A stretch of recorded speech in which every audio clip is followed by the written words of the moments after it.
Honorable members, the prayer.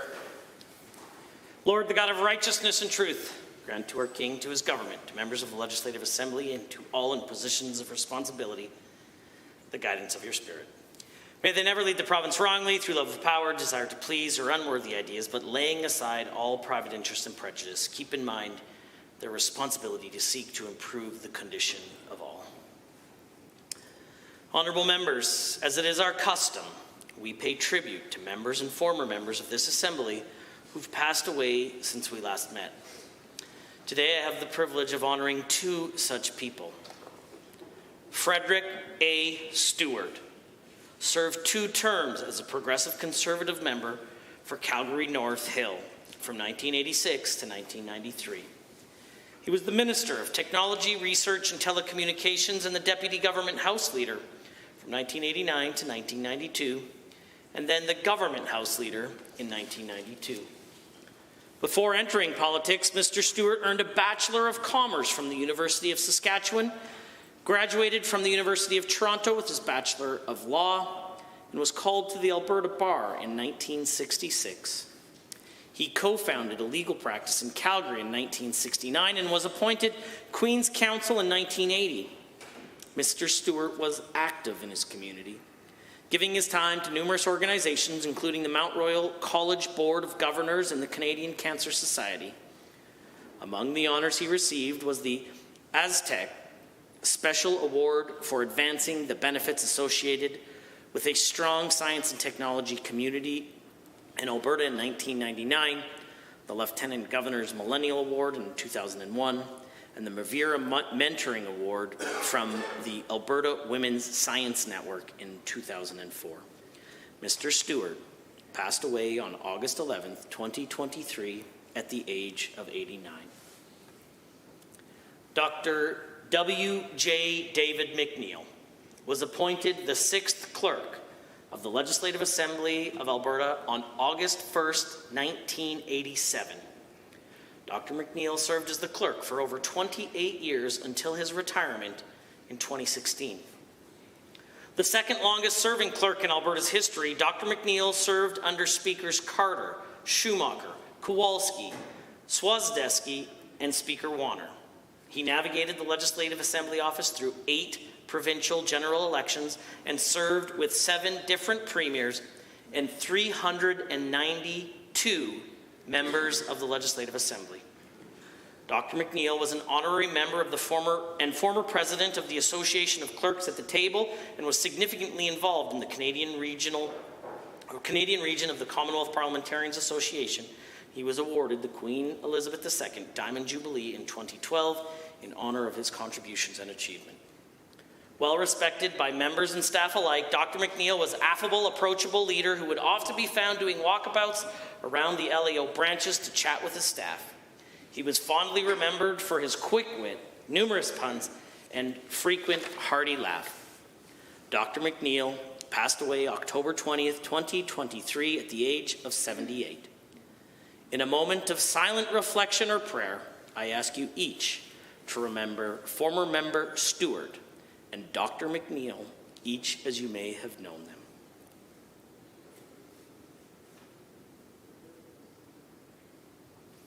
Rest eternal. Grant unto him, O Lord, and let light perpetual shine upon him. Honorable members, we will now be led in the singing of God Save the King by Ms. Nicole Williams. God save our gracious King, long live our noble King. God save the King. Send him victorious, happy and glorious, long to reign over us. God save the King. Please be seated.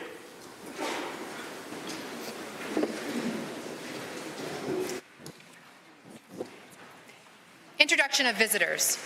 Honorable members, we all owe a debt of gratitude to the family and friends of those who have served this assembly. And so it's my pleasure today to be able to introduce some of those family members. Family members of former Stewart attending today's tribute in the Speaker's Gallery. We have Mr. Stewart's son, Douglas Stewart, daughter-in-law Rosemary Stewart, and granddaughter Alyssa Stewart. I ask them to rise and please receive the warm welcome of the Assembly.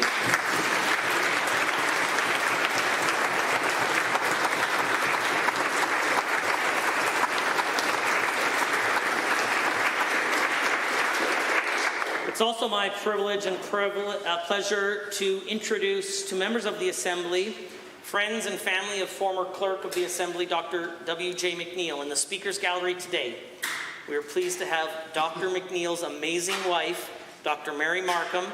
On behalf of members of the Legislative Assembly, we thank you for your husband's service. We owe you a deep debt of gratitude. Please rise and receive the warm welcome of the Assembly.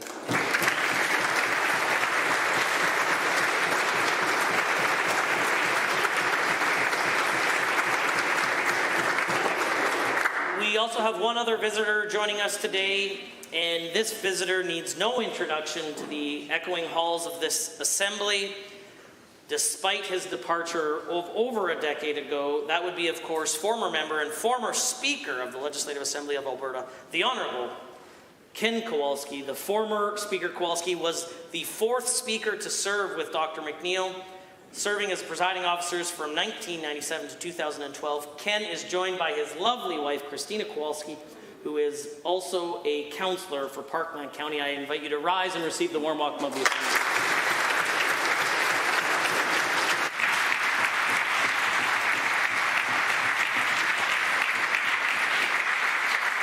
Introduction of guests. Honourable members, it's my pleasure to introduce a number of former Legislative Assembly of Alberta staff who are joining us in honour of the former Clerk, Dr. McNeil's passing. I ask that they remain standing as I read their names. There is somewhere north of over 200 combined years of service to the Assembly. I begin with the former Clerk, Dr. David McNeil's protege, Rob Reynolds. Mr. Reynolds served as Dr. McNeil's law clerk, Director of Interparliamentary Relations prior to 2016. He was appointed to be the clerk following Dr. McNeil's retirement, serving in that capacity until his retirement in 2018. Florence Marsden served in the Parliamentary Council office during Dr. McNeil's tenure. Alison Quas served in Dr. McNeil's office as Executive Assistant to the Clerk from 2007 to 2016. Judy Bresmer served as Bills and Journals Clerk during Dr. McNeil's clerkship.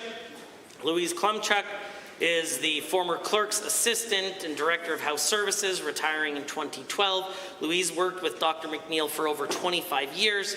And lastly, I'd like to introduce Cheryl Scarlett. Cheryl served as the Director of Human Resources, Information Technology and Broadcast Services during Dr. McNeil's tenure.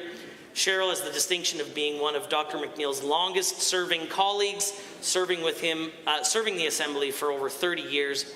Following his retirement, she was appointed as the Executive Director of Corporate Services in the position she held until 2019. Members, please thank them for their service to our Assembly.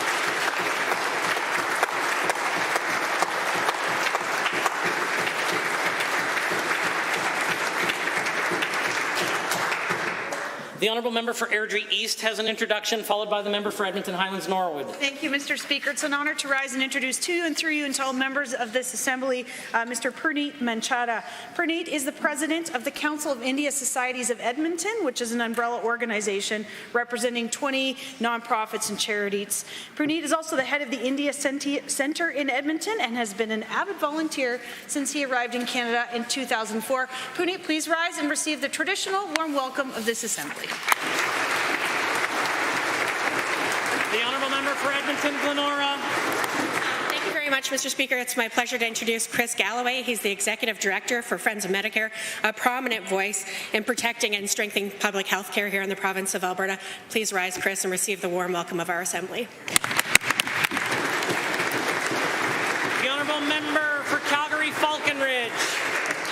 Mr. Speaker, I rise to introduce to you and through you to all members of the Assembly, Gurpreet Singh Johal, who visits us today from Scotland, an elected councillor in West Dunbartonshire, and the founder of the Sikh Legal Assistance Board, which provides legal aid for political prisoners, including his own brother Jaggi Johal. I ask that Gurpreet rise and receive the traditional warm welcome of the Assembly. The honourable member for Calgary-Bennington. Thank you, Mr. Speaker. I would like to take this opportunity to introduce grade 6 students from Simons Valley School in my constituency here today with their teachers, Mr. Moeller, Mr. Chong, Ms. Brophy, and Ms. Nagel. Please stand and receive the warm welcome of this Assembly.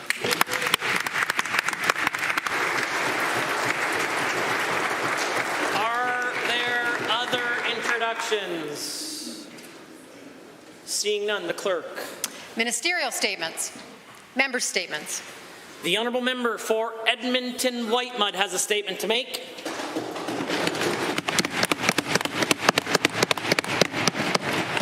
Mr. Speaker, I speak today on behalf of the Albertans who are struggling to stay afloat and to stay hopeful because of the choices this government continues to make. A few months ago, I was approached by an EA during a school visit. She broke down in tears, telling me how hopeless and scared she felt for the students with disabilities in her school who were struggling with without the supports they deserved. Because this government chose to cut education funding even when there were more kids needing more help. In Calgary, I spoke with a parent who told me her son didn't even have a desk for the first few weeks of school because his classroom was overflowing with kids.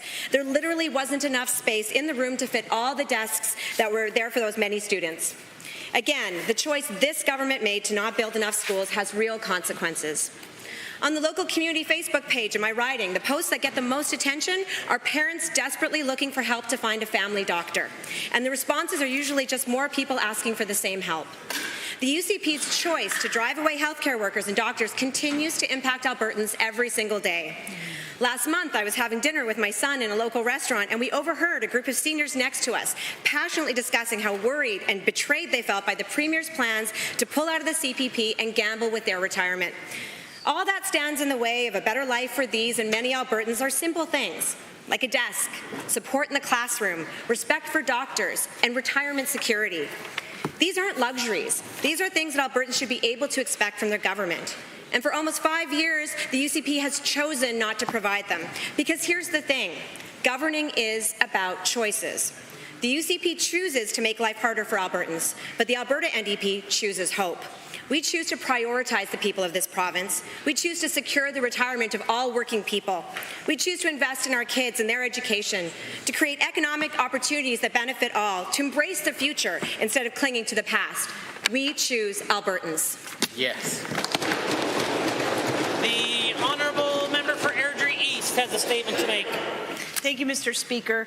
With a heavy heart, I rise today to pay tribute to the life of Clerk David McNeil, who peacefully passed away in his home on October 20th, 2023. On August 1st, 1987, David McNeil assumed his role as Clerk of the Legislative Assembly, a position he held with dedication for 28 years. Dr. McNeil served alongside 5 speakers, 7 premiers, and offered invaluable guidance and leadership to 392 MLAs, including myself and many others in this House. My colleagues agree that his kind and patient guidance helped each and every one of us. Throughout his career, David McNeil provided a steady hand and sound counsel to all who sought his help. To quote Dr. McNeil, "My duty is to support the 87 politicians and ensure they have the necessary office space, staff, and resources to effectively represent their constituents," end quote. David McNeil embraced technological advancements, making records of the legislature digitally accessible to all Albertans. In recognition of his exceptional service, Dr. McNeil was awarded a Queen's Diamond Jubilee Medal. Beyond his public service, David McNeil loved his family, and we know his absence will be deeply felt by his loved ones. He was a dedicated supporter and past chair of the board of the CASA Mental Health, a cause that held a special place in his heart. David McNeil was renowned for his love of wordplay, his passion for automobiles, and his sweet tooth. He was an accomplished lifelong skier who, for many years, was an instructor at Rabbit Hill and was often found kilted in the tartan of the clan of McNeil of Barra on special occasions. We express our gratitude for his dedicated service and extend our heartfelt sympathies and love to David McNeil's family. His impact and legacy will long be remembered in this Assembly.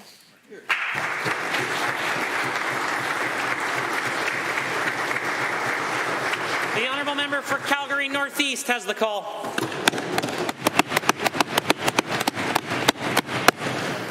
Mr. Speaker, on this side of the House, we believe that all Albertans deserve equal access to care, regardless of their incomes.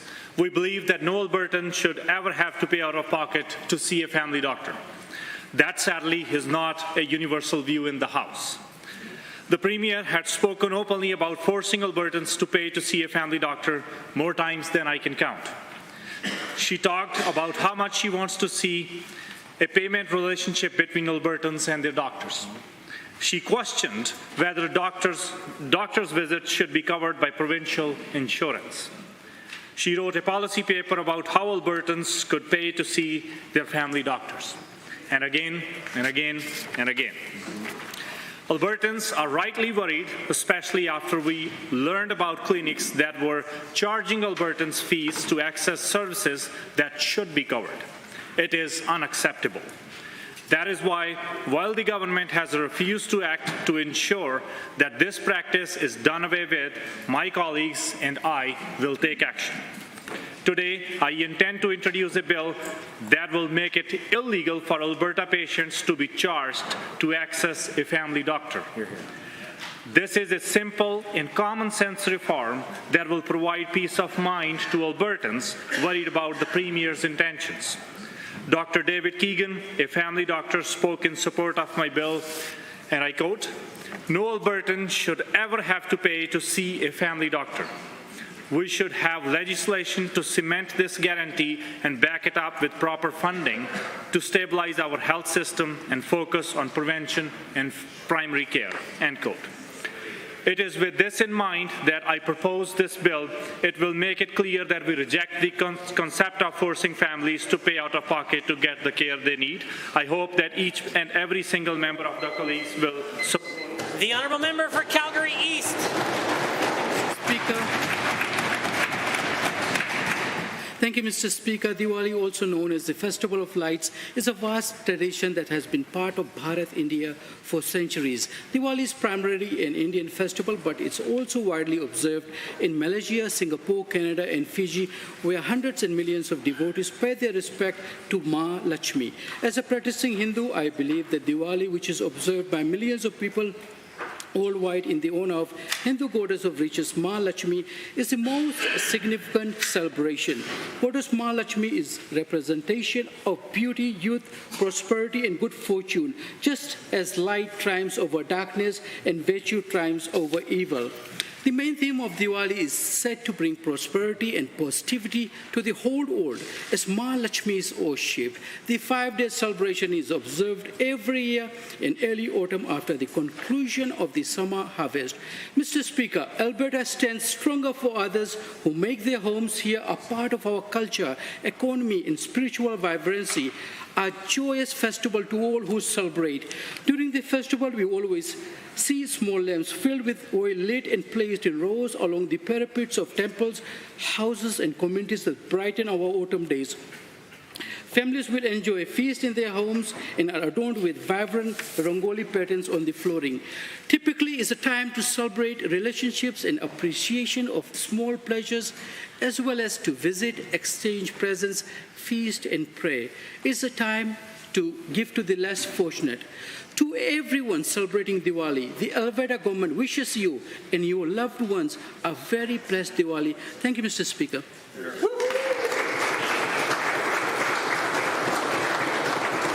The time is now 1:50, and that makes it oral question period. And the leader of His Majesty's Loyal Opposition has the call.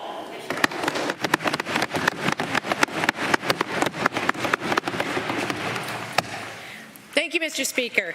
This week, our member from Canmore, Kananaskis, tried to get answers from the Minister of Energy on a plan for coal mining in the Eastern Slopes, but she received only nonsensical responses.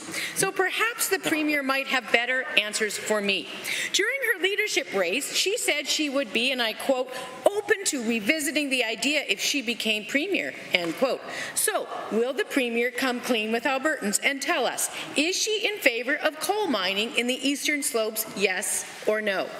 The Honourable the Premier. Thank you, Mr. Speaker. The member of the opposition knows that the ministerial order reinstated the 1976 coal policy, and we did that to protect the foothills in the Eastern Slopes, and we're going to continue to do that. The ministerial order, however, also said that there were 3 projects of active coal mines and advanced projects that they would be open to considering. The application for those is now before the AER. They have an independent process, and we're going to allow that process to play out. Honourable the Leader of the Opposition. Well, Mr. Speaker, that's not quite the story. Grassy Mountain was thoroughly considered and thoroughly rejected by a joint federal and provincial panel on the basis that the environmental risks, including water pollution and poisoning, were simply too high. The headwaters of the Eastern Slopes provide water to millions of Albertans. It's all we've got. So, in the face of that, why is this application being considered once again, when the only difference is that this proposal is bigger than the one that's already been rejected? Why won't the Premier shut it down? The Honourable Premier. As the Leader of the official opposition knows, the Alberta Energy Regulator is a quasi-judicial body. It's independent. It would be highly inappropriate for me to interfere with any of their deliberations. So we're going to allow the process to play out. Leader of the Opposition.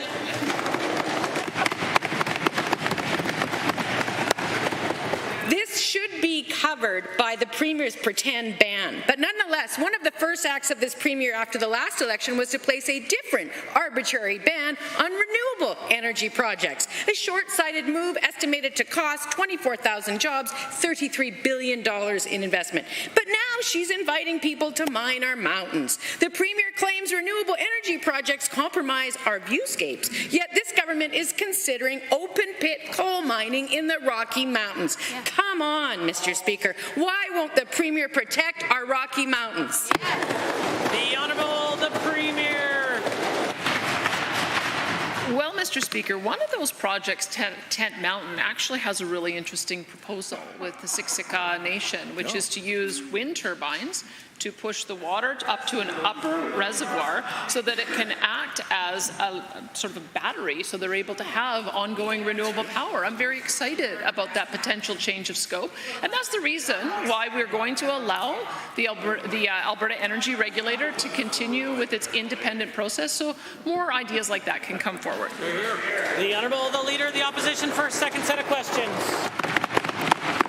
Sounds like close to a thumbs up from the Premier. Back when we were all members of the opposition together, the Premier and I, there wasn't a lot we could agree on, but we did come together to call for an end to PC pork barreling, including some of the outrageous executive salaries paid in agencies, boards, and commissions at the time. 9 years later, the Premier seems to have switched sides. She once said that these people, and I quote, are the most expensive people on the government payroll, end quote. So I asked the Premier, what exactly has changed?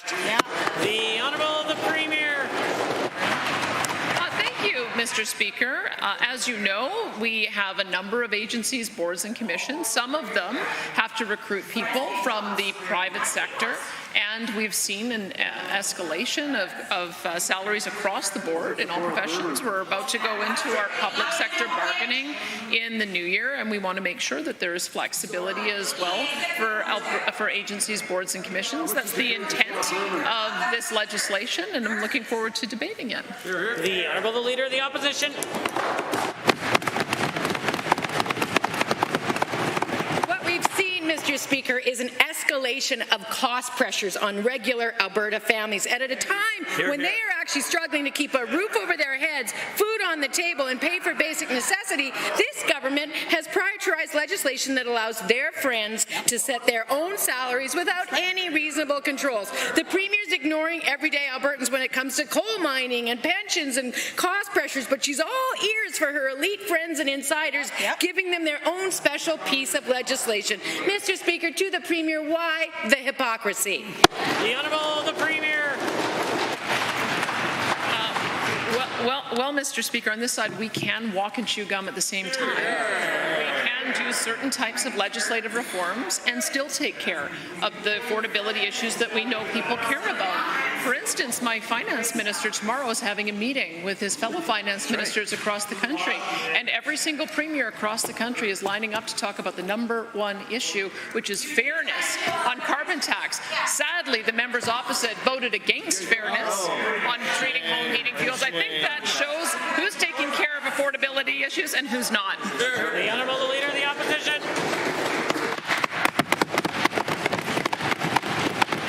Well, Mr. Speaker, the Premier wants to repeal the same laws and legislation that uphold the values she once campaigned for. The same leader who once demanded reasonable limits on executive salaries and expenses wants now to go back to a free-for-all. At least 2 former UCP MLAs are now appointed to senior public service positions. I'm confident there will be more. So is the Premier now saying that pork barreling is A-OK if she's the one doing it?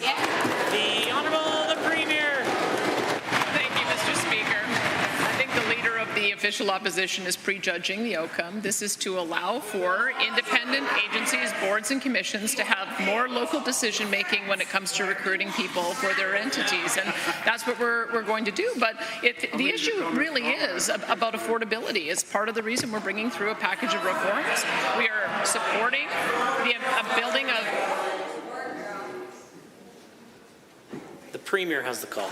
We're supporting the construction of affordable housing, 25,000 units in the next 10 years. We're supporting those who have auto insurance hikes by making sure good drivers don't pay higher insurance rates. And we're going to make sure we fight against the carbon tax. I wish they would too.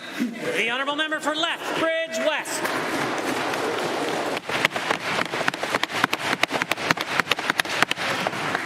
Mr. Speaker, Albertans do not want the UCP to pull us out of the Canada Pension Plan. The NDP has actually talked to and listened to Albertans about this issue. For example, Dan from Stettler writes, the CPP is a tried and true investment source for our pension. I have paid into it all my life and I trust it. I do not trust the UCP to handle my future. Albertans would like nothing more, Mr. Speaker, than to send this government a message that this inane Alberta Pension Plan boondoggle is an expensive distraction. So to the Minister of Finance, what is the date of the referendum? The Honourable the Minister of Finance and the President of Treasury Board. Mr. Speaker, we've been quite clear with Albertans that we are talking about this issue in the public sphere with them. We're engaging with them. We're educating them. It's a dynamic and live conversation with the federal government. It will be discussed tomorrow about an item they have made completely clear it is Alberta's right to consider doing. I look forward to continuing having that conversation. Well, it's almost like I didn't hear the end of the answer and was interrupting to provide some guidance as such. But instead, we'll go to the member for Lethbridge West.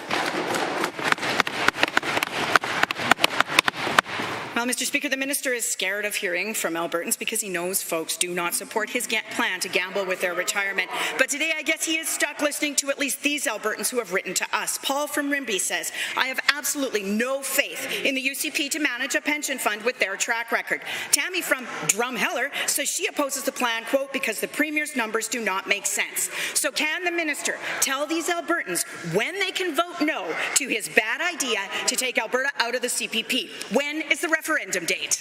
The Honourable the Minister of Finance. Mr. Speaker, we're not even in the part of this process when we're sure we would like to proceed and have a referendum. We're consulting with Albertans. We're learning more from the feds. I'm going to talk to the other provinces also. Continue to have this discussion. We know from the report that the CPP will be entirely stable if we were to begin an APP. That's something we're committed to for all Canadians. We think this warrants real consideration from Albertans because it has the potential to help every working Albertan, every Alberta business, every Alberta senior. The Honourable Member for Lethbridge West. The minister said his decision on whether to gamble with Albertans' retirement would be based on his feelings, but the facts don't care about the minister's feelings. And the fact is that the minister's half-baked Alberta pension plan is not supported by Albertans. Ray from Lethbridge says, do not trust this government to manage a pension plan. Bill from Lethbridge says, being a senior already receiving CPP and OAS, this is not in our best interest. Minister, when will Ray and Bill get the chance to vote against this minister's Alberta pension boondoggle? When is the referendum? The Honourable the Speaker. Thank you for the question. Something that is completely clear is that we will not move forward to a referendum unless this has the support of Albertans.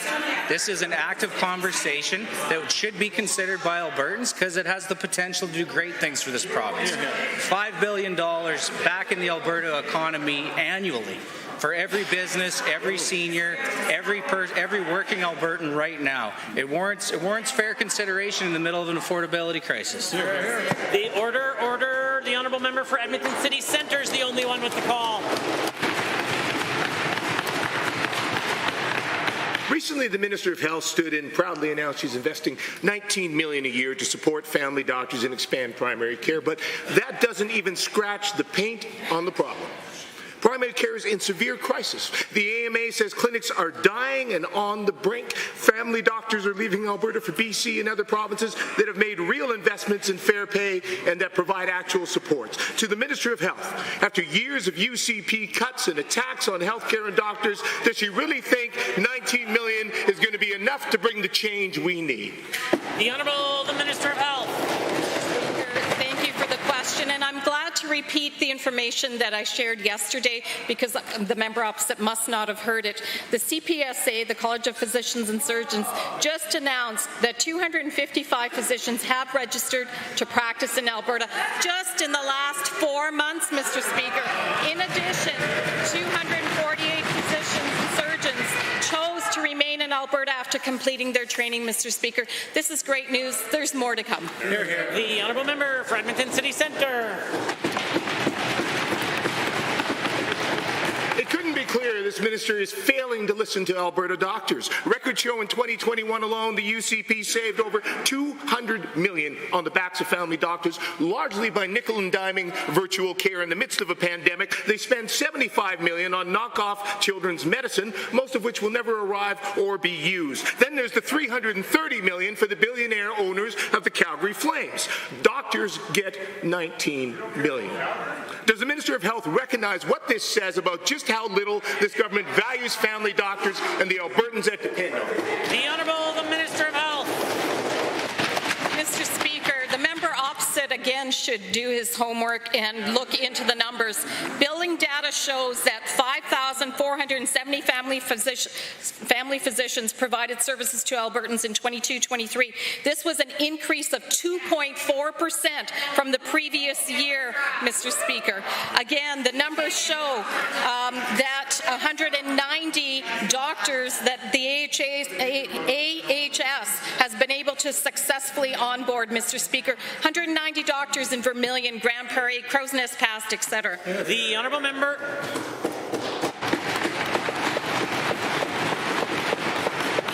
Mr. Speaker, doctors are crying for help. It's clear this minister is not listening. The UCP didn't hesitate to tear up the contract with doctors and utterly undermine primary care. They didn't hesitate to spend Albertans' money on political pet projects like propaganda for the APP, embarrassment of an energy war room, fear-mongering ads on Ottawa buses, even as they claim they are going to have a $2.4 billion surplus. Yes, I said billion. So to the Minister of Health, ERs are overflowing. Tens of thousands of Albertans have no family doctor. Why are they dragging their feet instead of making real investments in primary care? The Honourable the Minister. Mr. Speaker, unlike the members opposite, we are listening to the family physicians. I've been meeting with them on a regular basis. In fact, Mr. Speaker, I have been meeting regularly with the Minister. New president of the Alberta Medical Association. He was my guest here at the throne speech, and I was able to show him around. Mr. Speaker, we are actually meeting with them. We will consult with them. We are actually going to solve real problems with real action. So, Mr. Speaker, stay tuned. The order. The honourable member for Calgary, order. The honourable member for Calgary Varsity has the call.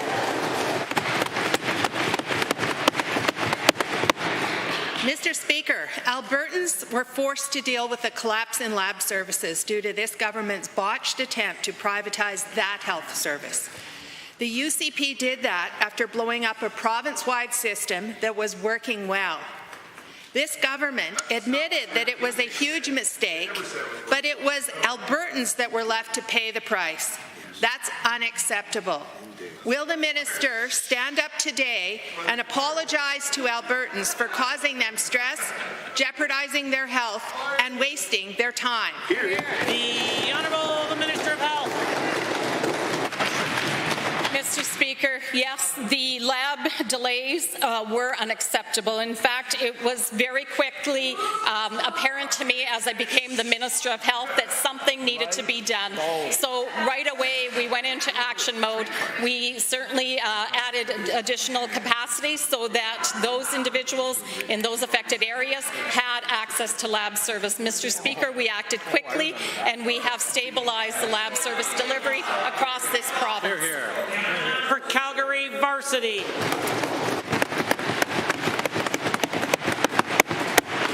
Given that this boondoggle by the government resulted in frequent lab errors, omissions, and test delays, over 100 individual physicians contacted me personally to voice their concerns. And given that these delays in tests or incorrect results meant Albertans waited longer to be treated for serious illness, and given that this mistake, which was the decision of this government, has broken down Albertans' trust in the lab system and health system, what is the minister doing to correct her colossal mistake? The Honourable the Minister of Health. Mr. Speaker, knowing that Dynalife actually was able to provide service to Edmonton and North for decades successfully, we had no reason to doubt that they would be able to provide service for Calgary and South. When that did not materialize, we acted quickly, and in fact, Mr. Speaker, since September, Alberta Precision Laboratories has reduced wait times for walk-ins and scheduled appointments by 34% in Calgary.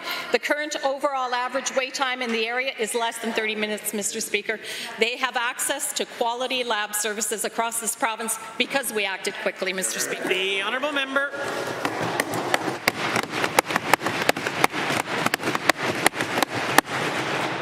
Given that this government's ideological plan to contract out lab services resulted in Alberta taxpayers once again bailing out a private company, and given that the UCP did not do the research or provide time for a transition, healthcare workers were left unsupported. And given that the fiasco resulted in chaos in healthcare and large costs to Albertans, will the minister promise that the lab will remain public and not attempt to upheaval ever again? The Honourable Minister of Health. Thank you for the question, Mr. Speaker. We will promise that Albertans will get excellent lab service across this province. We will continue to monitor the situation that is existing, but we will, of course, make sure that they have excellent lab service. In fact, Mr. Speaker, we are continuing to see improvements day by day in Calgary and South. We are committed to that, and we will always be committed to that, because you know what, Mr. Speaker? Albertans deserve the absolute best health care system in the whole country. The order. The Honourable Member for Lesser Slave Lake has a question. Thank you, Mr. Speaker. It's an honor to rise today and ask my first question in this historic House. Mr. Speaker, when many Albertans expressed concerns about the affordability of auto insurance, our government took immediate action to address auto insurance rates last winter. We paused auto insurance rates until the end of January 2023 to provide relief for Albertans. At that time, we committed to developing short and long-term solutions to steady and lower auto insurance rates. To the Minister, please tell this House what reforms have been made to auto insurance in this great province. The Honourable the Minister of Finance. Mr. Speaker, thank you for the great first question from that member. Our government is keeping life affordable and taking immediate action to provide relief for Albertans. We intend to introduce changes starting in 2024 for Albertans with good driving records. These drivers would experience price protection, ensuring their auto insurance rates do not increase higher than inflation. We also intend to amend the automobile insurance premium regulation so that the rate board can request a filing from insurance companies at any time, which would then allow the rate board to lower insurance rates if necessary. This would give the IRB more teeth to protect Albertans. The Honourable Member for Lesser Slave Lake. Thank you, Mr. Speaker, and thank you to the Minister for that answer. Given that affordability is at top of minds of Albertans across this province, and given that my constituents of Lesser Slave Lake have expressed concerns to me about their auto insurance rates, and further given that high auto insurance puts undue financial stress on hardworking Albertans, to the Minister of Finance, please update this House on the government's efforts to address the rising costs of auto insurance for Albertans. The Honourable the Minister of Finance. Thank you, Mr. Speaker. Thank you for the question. In addition to ensuring drivers with good records do not experience rate increases beyond inflation, we commissioned an in-depth analysis by an external consultant concerning longer-term reforms. A draft report is expected by the end of 2023, with the final report slated for the first quarter of 2024. The results of this analysis will inform government's long-term reforms. Mr. Speaker, I expect this report to be sweeping. Like I said yesterday, everything will be on the table. The Honourable Member for Lesser Slave Lake. Thank you, Mr. Speaker. And again, thank you to the Minister for this action on this very important issue to Albertans. Given that the current auto insurance pause is in effect until the end of 2023, and given that the new insurance model won't take effect until January 2024, and further given that every Albertan needs auto insurance to safely drive their vehicle, to the Minister, what long-term solutions are you doing to make sure Alberta's auto insurance industry is affordable and sustainable?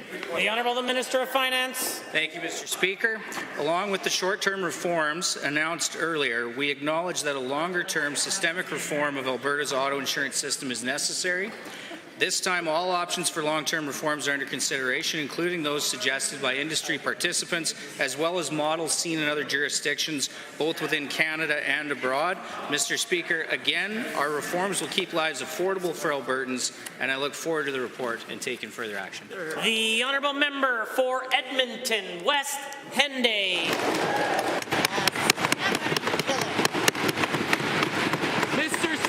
Students as young as kindergartners from my community are going to schools a 1-hour bus ride away from their homes because there's no school space for them in their own riding. More and more kids will be bused away to other schools over the next couple of years. The parents have been patient with this government. They have been raising their concerns again and again, but it is clear that their requests are falling on deaf ears. How much longer will my communities have to wait until the minister finally listens to us and build schools that Edmonton West Henday so desperately needs?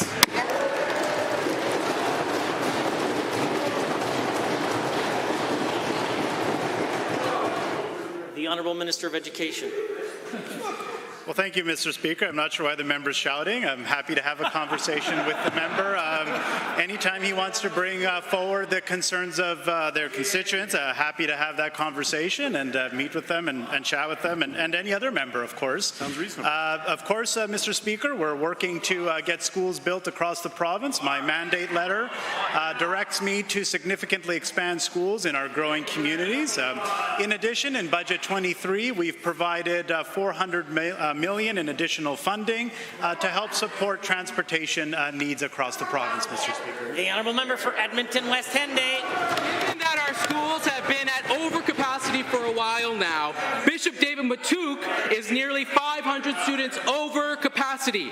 That is a 153% utilization. And given that this minister can't even be bothered to properly fund the schools already built, let alone fund the desperately needed new schools in our community, forcing these projects back years.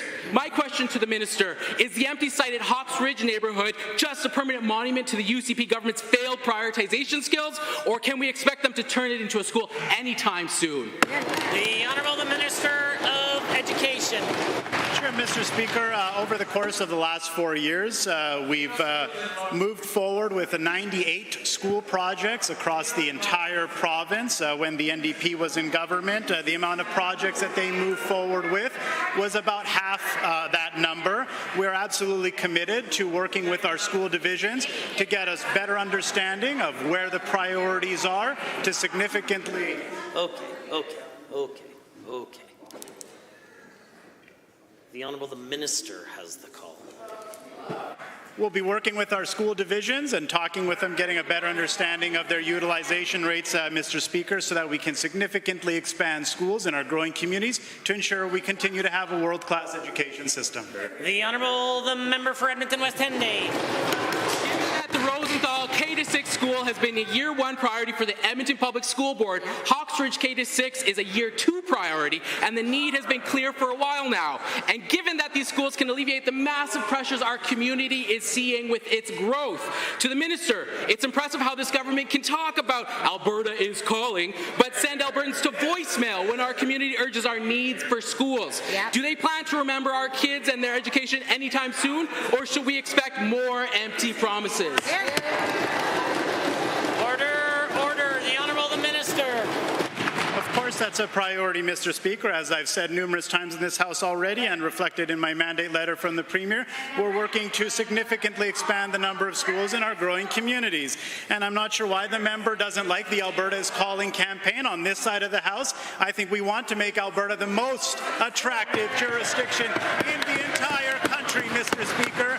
I know they don't want that, and they want Alberta to return to dark days, Mr. Speaker. We want Alberta to always be a place of hope, opportunity, and success.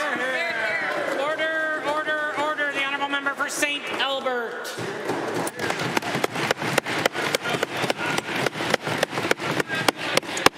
Merci, Monsieur le Président. The Edmonton Food Bank now feeds more than 37,000 people per month, according to the 2023 client report. 75% of food bank clients are trapped renting at market value. Over one-third don't have a family doctor, and most say it would take more than $700 of extra income to be food secure. To the Minister, after de-indexing AISH, income support for 4 years, 128% increase in energy cost, what advice might you have, or might he have, for an Albertan waiting on hold to get a food hamper? Yes. The Honourable the Minister of Seniors, Community and Social Services. Mr. Speaker, first of all, I'm very happy, and maybe the member didn't hear, we did index AISH, Mr. Speaker. This government's proud of that. Further to that, Mr. Speaker, this government has invested $26 million in food banks, Mr. Speaker. Do you know how much the NDP invested in food banks when they're in government, Mr. Speaker? $0, Mr. Speaker. Mr. Speaker. Our government is proud to work with food banks to make sure there's food security across our province. They're critical partners. The Premier's put in my mandate letter for us to continue to fund food banks, and we will. The order, the Honourable Member for St. Albert. Given the $10 million set aside for food banks by this government in 2023 amounted to $280,000 for Edmonton, 1 month worth of food purchases for a big city food bank. And that was January. This is November.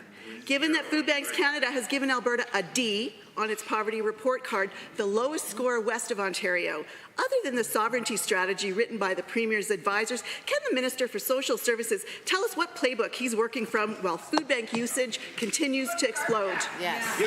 The Honourable the Minister of Community and Social Services. I tell you the playbook I'm not working from, and that's the NDP playbook, which is to invest $0 in food banks at the moment that we're dealing with affordability challenges all across the province. This government has invested $26 million in food banks, Mr. Speaker, and we have committed to providing sustainable funding.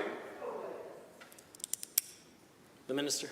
And we have committed to providing sustainable funding for food banks going forward, Mr. Speaker. But again, that member provided $0 for food banks, Mr. Speaker. I can't wait to hear the next supplemental, but maybe she could rise and apologize for that first. The Honourable the Member for St. Albert.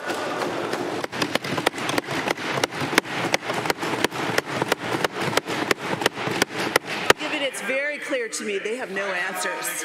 Given only 25% of food bank clients reported receiving help from other community agencies, and given that a recent report by Alberta municipalities on FCSS funding says the system is chronically underfunded, and given food banks are clearly the last line of defense as people sink further into poverty, why isn't this minister focused on this instead of the Premier's dream of gambling away our pension? Yeah. The Honourable the Minister. Speaker, they should take yes for an answer. That's why we're the first government in history to invest in food banks, Mr. Speaker. But it's very rich to hear the member want to talk about the issue of cost of food, given that her party, her federal leader, continues to support the federal government with the carbon tax, which is the single biggest thing that is increasing the cost of food in our society. From the farmer to the grocery store to the table, Mr. Speaker, the price of food goes up each and every day because of the carbon tax, Mr. Speaker. So why did that member vote just a couple days ago again with Justin Trudeau and sing, Mr. Speaker, to keep it? Shame on her, Mr. Speaker. Order. The Honourable Member for Red Deer South has a question. question. Thank you, Mr. Speaker. AHS has allowed a double standard for health care in Alberta. If you have a heart attack outside of Calgary or Edmonton, there are no cardiac cath services. But, Mr. Speaker, the Red Deer Hospital serves about 400,000 Albertans, as much as any hospital in Edmonton or Calgary. Red Deer does not want special treatment, it wants fair treatment. To the Minister, when will we see the Red Deer Hospital get cardiac cath services? The order.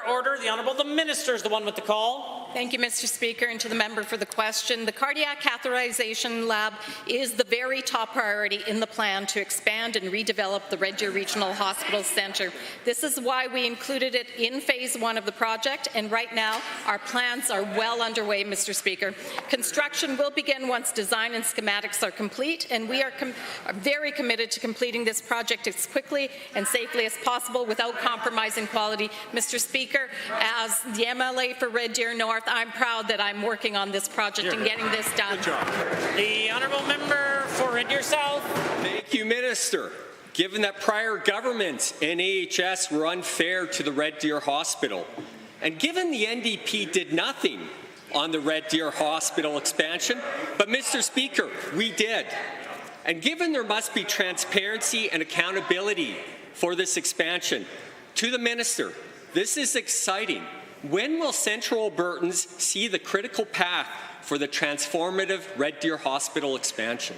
The Honourable the Minister of Infrastructure. Thank you, Mr. Speaker. The Red Deer Hospital is one of the largest healthcare projects our province has ever undertaken.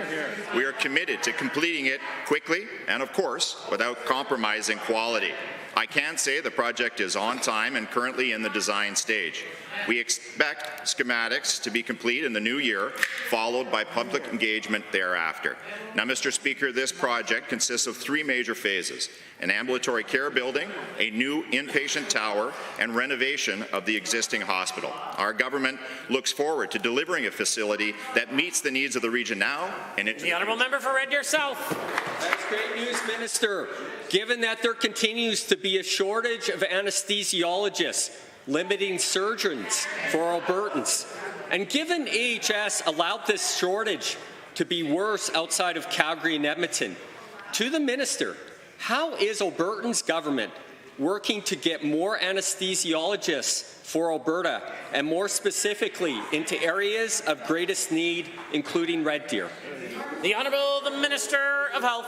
Thank you, Mr. Speaker. Recruiting anesthesiologists is a problem that affects all provinces right across Canada. This is why we have a dedicated team in place to focus our recruitment efforts on this particular issue. So, pardon me, in addition to helping address shortages in some communities, we've implemented a new team-based anesthesia care team model, and it appears to be working, Mr. Speaker. This model allows anesthesiologists to help deliver a greater number of surgeries, which in turn helps to improve access to procedures, particularly in rural areas, and reduces surgical wait times for all Albertans. Almost like I heard a cell phone go off during question period, and for the benefit of all members, the first cell phone ringing here in the Assembly is a free one for everyone. The second one, of course, comes with a fine payable to a charity of your choice. The second is a charity of my choice. The Honourable Member for Edmonton Southwest has a question. Mr. Speaker, we are in the midst of a healthcare crisis. Families are struggling to access a family doctor. Emergency room wait times still reach into as high as 10 to 12 hours. And AHS is today reporting there are 27 service disruptions around the province.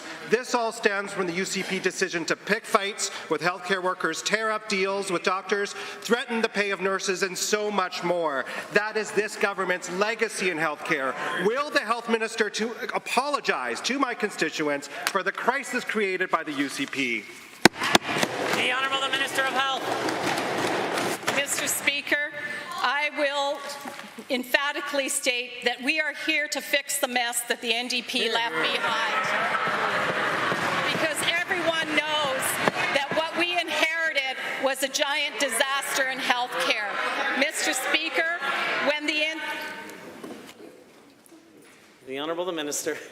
Mr. Speaker, we are looking to improve health care right across this province. In fact, Mr. Speaker, the Premier has tasked me with looking at the whole health care system and making sure that Albertans actually get the health care they deserve, Mr. Speaker. Honourable the Member for Edmonton Southwest.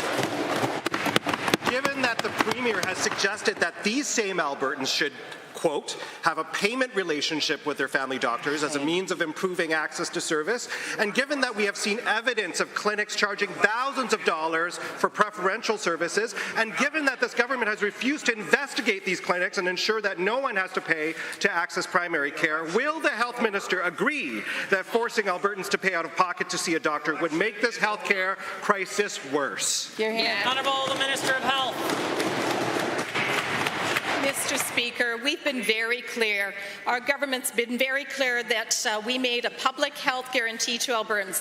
We are fully committed to Alberta's publicly funded health care system. In case the members opposite haven't heard it, Albertans do not and will not pay out of pocket for insured health services such as seeing a family doctor or a hospital visit. Mr. Speaker, in fact, I've directed my department to investigate any clinic that has a membership component to their services and may be in violations of the rules. Mr. Speaker, we take this seriously. The Honourable Member. Given that we know the Premier's long-standing belief that accessing your family doctor should not be covered by health care, given that this government has refused to investigate clinics charging fees for services covered by health care, and given that my colleague from Calgary Northeast will today present a plan that, if passed, will ensure that no Albertan will ever pay out of pocket to see a family doctor, will the Health Minister commit to supporting this bill, or should Albertans be ready for this government to send them a bill? The Honourable Minister of Health. Mr. Speaker, it was obvious the member opposite didn't listen to the last answer where I spoke about the investigations going on into those clinics. Mr. Speaker, we do not need a bill to do something that we are doing already and have committed to continuing to do. The Canada Health Act is clear and we will absolutely enforce it. Mr. Speaker, we are firmly committed to public health care in Alberta, period. Member for Grand Prairie. Mr. Speaker, as I rise for my first question in the House, our UCP government remains committed to providing our students with world-class education that will put them on the path of success and ensure they are well prepared for their futures. Our province's rich history deserves a curriculum that truly reflects and honors Alberta's heritage. Can the Minister of Education update the House on the comprehensive redrafting of the social studies curriculum and the engagement process, and elaborate on its alignment with our government's commitment to equipping students for the future, both in my constituency of Grand Prairie and across Alberta? The Honourable the Minister of Education. Well, Mr. Speaker, let me congratulate the member on his election, and let me reassure the House that he is an incredibly fierce advocate for the community of Grand Prairie. Mr. Speaker, as the member mentioned, we are moving forward on redrafting Alberta's social studies curriculum. We've taken time over the past 2 months to sit down with our partners in education, be they school divisions, cultural organizations, Indigenous communities, and other groups, to sit down and have a conversation with them as to what Alberta's new social studies curriculum will look like. We're talking as well with curriculum development specialists and subject matter experts to make sure that we get it right, Mr. Speaker. The Honourable Member for Grand Prairie. Thank you, Mr. Speaker. Given the Ministry of Education's mandate letter, which emphasizes adding basic life and home maintenance skills as well as financial literacy training into the high school curriculum, can the same minister please tell the House how the government will ensure educators are equipped with the necessary resources and training to teach these new potential topics, and what potential benefits they anticipate in addition that will offer to Alberta students upon graduation? The order. The Honourable Minister. Thank you to the member, Mr. Speaker. We are working, of course, as we continue to implement the new curriculum to make sure that our teachers have all the resources and supplies that they need. And when I talk with our school divisions and superintendents, Mr. Speaker, I hear positive responses with respect to the rollout of the curriculum. And of course, we're going to continue to do that. And as the member mentioned, ensuring financial literacy is taught is an important priority of this government. That's why it's a mandatory component in the K-6 social studies curriculum. And as we develop the 7 to 12, we'll continue to make sure that is a priority, Mr. Speaker. The order. The honourable member. Thank you, Minister. Given that Grand Prairie and right across the province, we have seen incredible growth and the need for adequate educational infrastructure, can the same minister detail the strategic plan for increasing the number of schools and communities with the most pressing needs and the steps being taken to ensure the timely hiring of qualified teachers and educational staff to support our students? The Honourable the Minister of Education. Indeed, Mr. Speaker, on this side of the House, we're very excited by the fact that Alberta is booming once again. I know the members opposite are very disappointed with Alberta's success, but we herald it, Mr. Speaker. With respect to schools, of course, we're working closely to get a better understanding of where the pressure points are, which communities are in the most need, which schools are at the highest utilization, and using that. Honourable the Minister.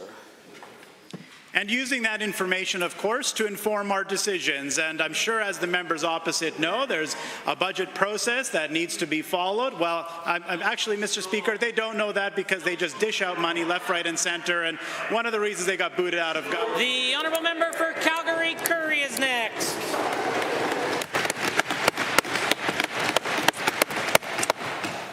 Mr. Speaker, this week a memorial was held for 118 Edmontonians who died on the streets over the last 3 months. They died because of a toxic drug supply, and one of them was 14 years old. It's horrific, Mr. Speaker. Each of these lives was worth saving, but this government is letting Albertans die because they refuse to follow the evidence and take the necessary steps today to address this crisis. To the Minister, is the government going to take responsibility for these tragic, preventable deaths? The Honourable the Minister of Mental Health and Addiction. Well, thank you, Mr. Speaker, for the question. And the truth is, every single loss of life from the deadly disease of addiction is a tragedy. We know the only way to overcome the cycle of addiction and the deadly disease is recovery. There is no alternative, which is why we have doubled down on recovery. Under the opposition, when they were in power, they kept a $1,240 a day prohibitive cost, expecting addicts to find over $1,000 every month to get the life-saving treatment they deserve because they have dignity as Albertans. We introduced 10,000 new treatment spaces. We're introducing 11 new recovery communities. The opposition's proposal, safe supply of drugs. The honourable member for Calgary-Curry. Given that the Minister and I can both agree that this is in fact a tragedy, and given that Albertans are losing their loved ones every day, and that Indigenous communities in our province are living in perpetual grief because the UCP have failed in their response, and given that Albertans who use substances and the workers who care for them all deserve better than the UCP and this misguided and inadequate approach, and given that this government refuses to take real action, will the Minister stand up today and explain to the grieving families why this government is letting their loved ones die by denying them the health care they need? The Honourable the Minister of Mental Health and Addiction. Mr. Speaker, under the crisis that we underwent as a province with the NDP, they took no serious actions towards recovery. Under Alberta, we have immediate same-day treatment because of this government for opioid agonist therapy. No other jurisdiction in the world has this. The truth is, their policy proposal as a response to the deadly disease of addiction is to hand out drugs en masse that are deadly and that kill. It is a tragedy, and there's nothing more uncompassionate than a supply of drugs handed out by the government to those who need recovery instead. Mr. Speaker, we will not be bullied out of what we know is the right thing. Order, order, order. The honourable member. Given that the UCP are hiding behind a bill that will not stop the climbing number of drug-related deaths today, and given that there are tangible actions this government could take, again, today to save lives and improve access to medical care. And given that these actions would ensure there are safe places for people to go so they don't have to live on the street nor use in our LRT stations, will the minister admit that when presented with every opportunity to help, the UCP has chosen fewer services, not more, costing thousands of lives, including the lives of children? The Honourable the Minister.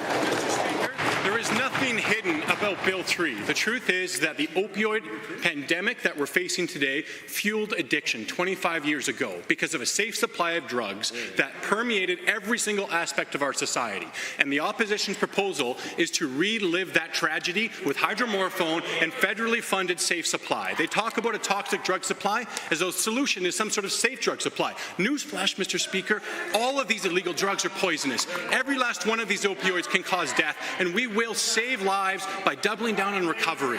It's too important to leave this alone, Mr. Speaker. The Honourable Member, order. The Honourable Member for Calgary Elbow. 115,000, Mr. Speaker. That is a number of Calgarians at risk of becoming homeless, according to the UC School of Public Policy. 150,000 is also roughly the population of Red Deer. This is a crisis by every sense of the word. But let me be clear, Calgarians are at risk of becoming homeless because of the inaction of this government. What is the minister doing to protect an entire city's worth of people at risk of homelessness? The Minister of Seniors, Community and Social Services. I appreciate the question. Our government has increased funding to homeless shelters across the province by 71%, Mr. Speaker. We are the first government in the history of the province, together with our partners in Edmonton and Calgary, to have full capacity that we need to be able to get through the winter for our shelter system this year, early in the winter, Mr. Speaker. And we're going to make sure that we continue to fund our homeless shelters to do the emergency work that they have to do. That's only part of our solution, Mr. Speaker. We're also working towards long-term, real housing solutions, Mr. Speaker, particularly on the affordable housing side, Mr. Speaker, where we're investing $9 billion right now to create 25,000 more units of affordable housing across our province. The order. The Honourable Member for Calgary Elbow.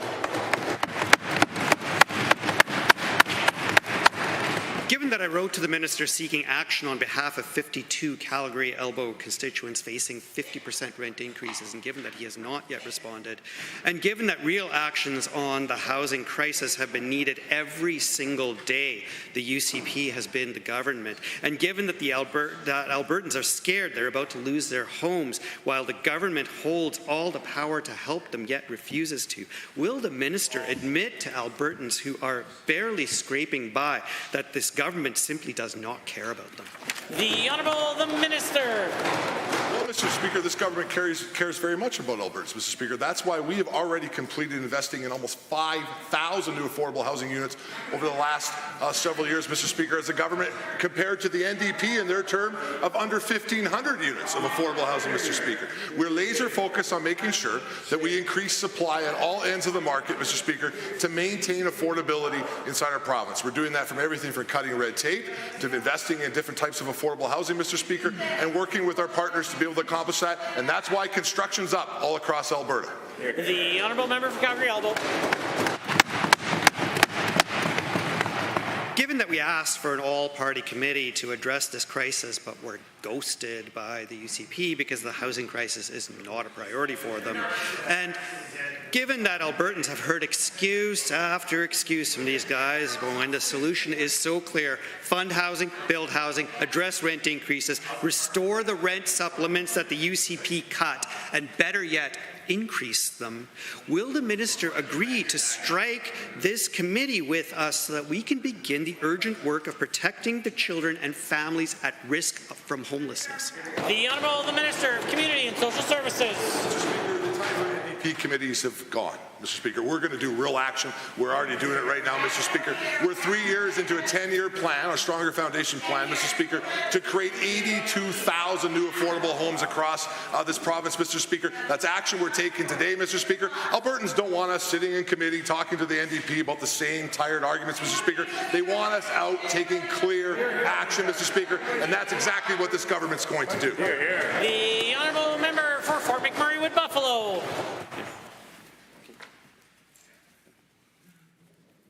Thank you, Mr. Speaker. Escalating numbers and increased severity related to crime and gang violence have reached even the most remote destinations in Alberta. Fort Chipewyan, perhaps the most isolated community in the province, has experienced gun violence and drug trafficking. Crime is becoming a regular occurrence in the news, and many of my constituents are fed up. To the Minister of Public Safety and Emergency Services, what are you going to do to ensure that Albertans feel safe and they're protected from violence? The Honourable the Deputy Premier. Well, thank you, Mr. Speaker. I, too, am fed up. And you know who else is fed up, Mr. Speaker? Albertans are fed up. Right. And I appreciate the question coming from the member from Fort McMurray. I can tell you it is very clear that the NDP Liberal Alliance has made Canada less safe, Mr. Speaker. And what we're doing right now is giving extra authorities to the sheriffs. In order to support our RCMP, Mr. Speaker, we're expanding the Safe Communities and Neighborhoods Unit. Order. The minister has more time if he chooses to use it. Order. The minister has more time if he chooses to use it. I was having a difficult time hearing the answer. The Honourable the member Fort McMurray Wood Buffalo then. Thank you so much, Mr. Speaker, and through you to the minister. Thank you so much for your answer. It is given that open-air drug abuse has become a regular occurrence on public streets, both in small towns and large cities, with children walking home from school having to navigate through clouds of crystal meth. Needles are found in playgrounds and in public parks. Again, to the same minister, what are you doing to combat this and ensure that our youth are safe on the streets? The order. The Honourable the Deputy Premier. Thank you again, Mr. Speaker, and thank you, member, for the question. You know, with no help or assistance from the federal government or actually from the NDP across the aisle, I can tell you what we're doing to help people feel safe in their communities, Mr. Speaker, because you know what? People have rights, Mr. Speaker. You know who has rights? Children have rights. Children have rights not to have needles in the parks. People have rights not to walk down the street and inhale secondhand crystal meth smoke, Mr. Speaker. People have a right not walk down the street and get stabbed, Mr. Speaker. And you know what we're doing right now? We're providing money to alert to make sure that we have police officers on the streets and tackling organized crime in the city of province of Alberta. The Honourable member for Fort McMurray Buffalo. Thank you, Mr. Speaker, and through you to the minister. Thank you for all your hard work on the file. It is given that along with drug abuse, gangs and violence are also prominent, negatively influencing the public's perception of safety across Alberta.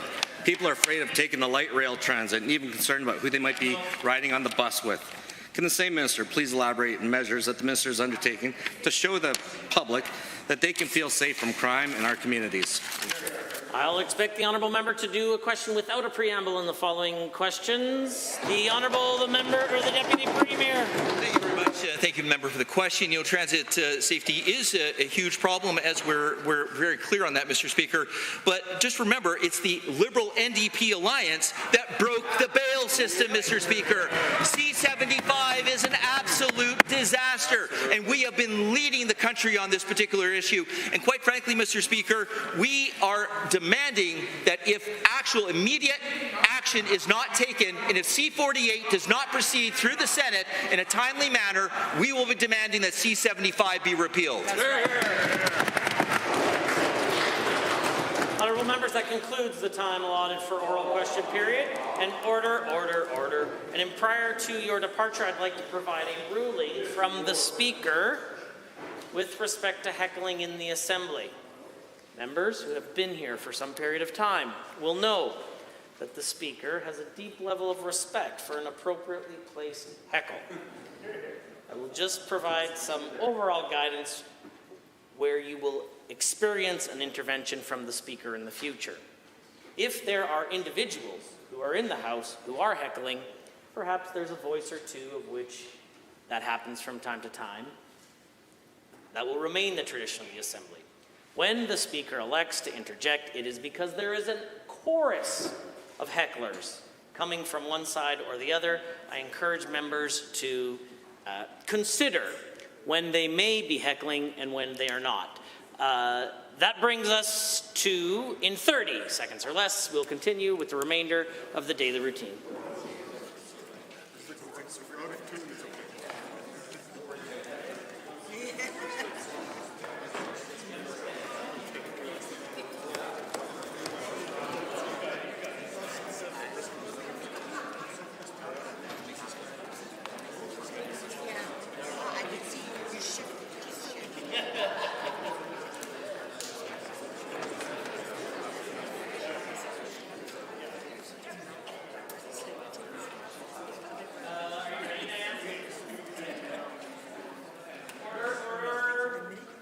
honourable member for Calgary-Acadia has a statement to make.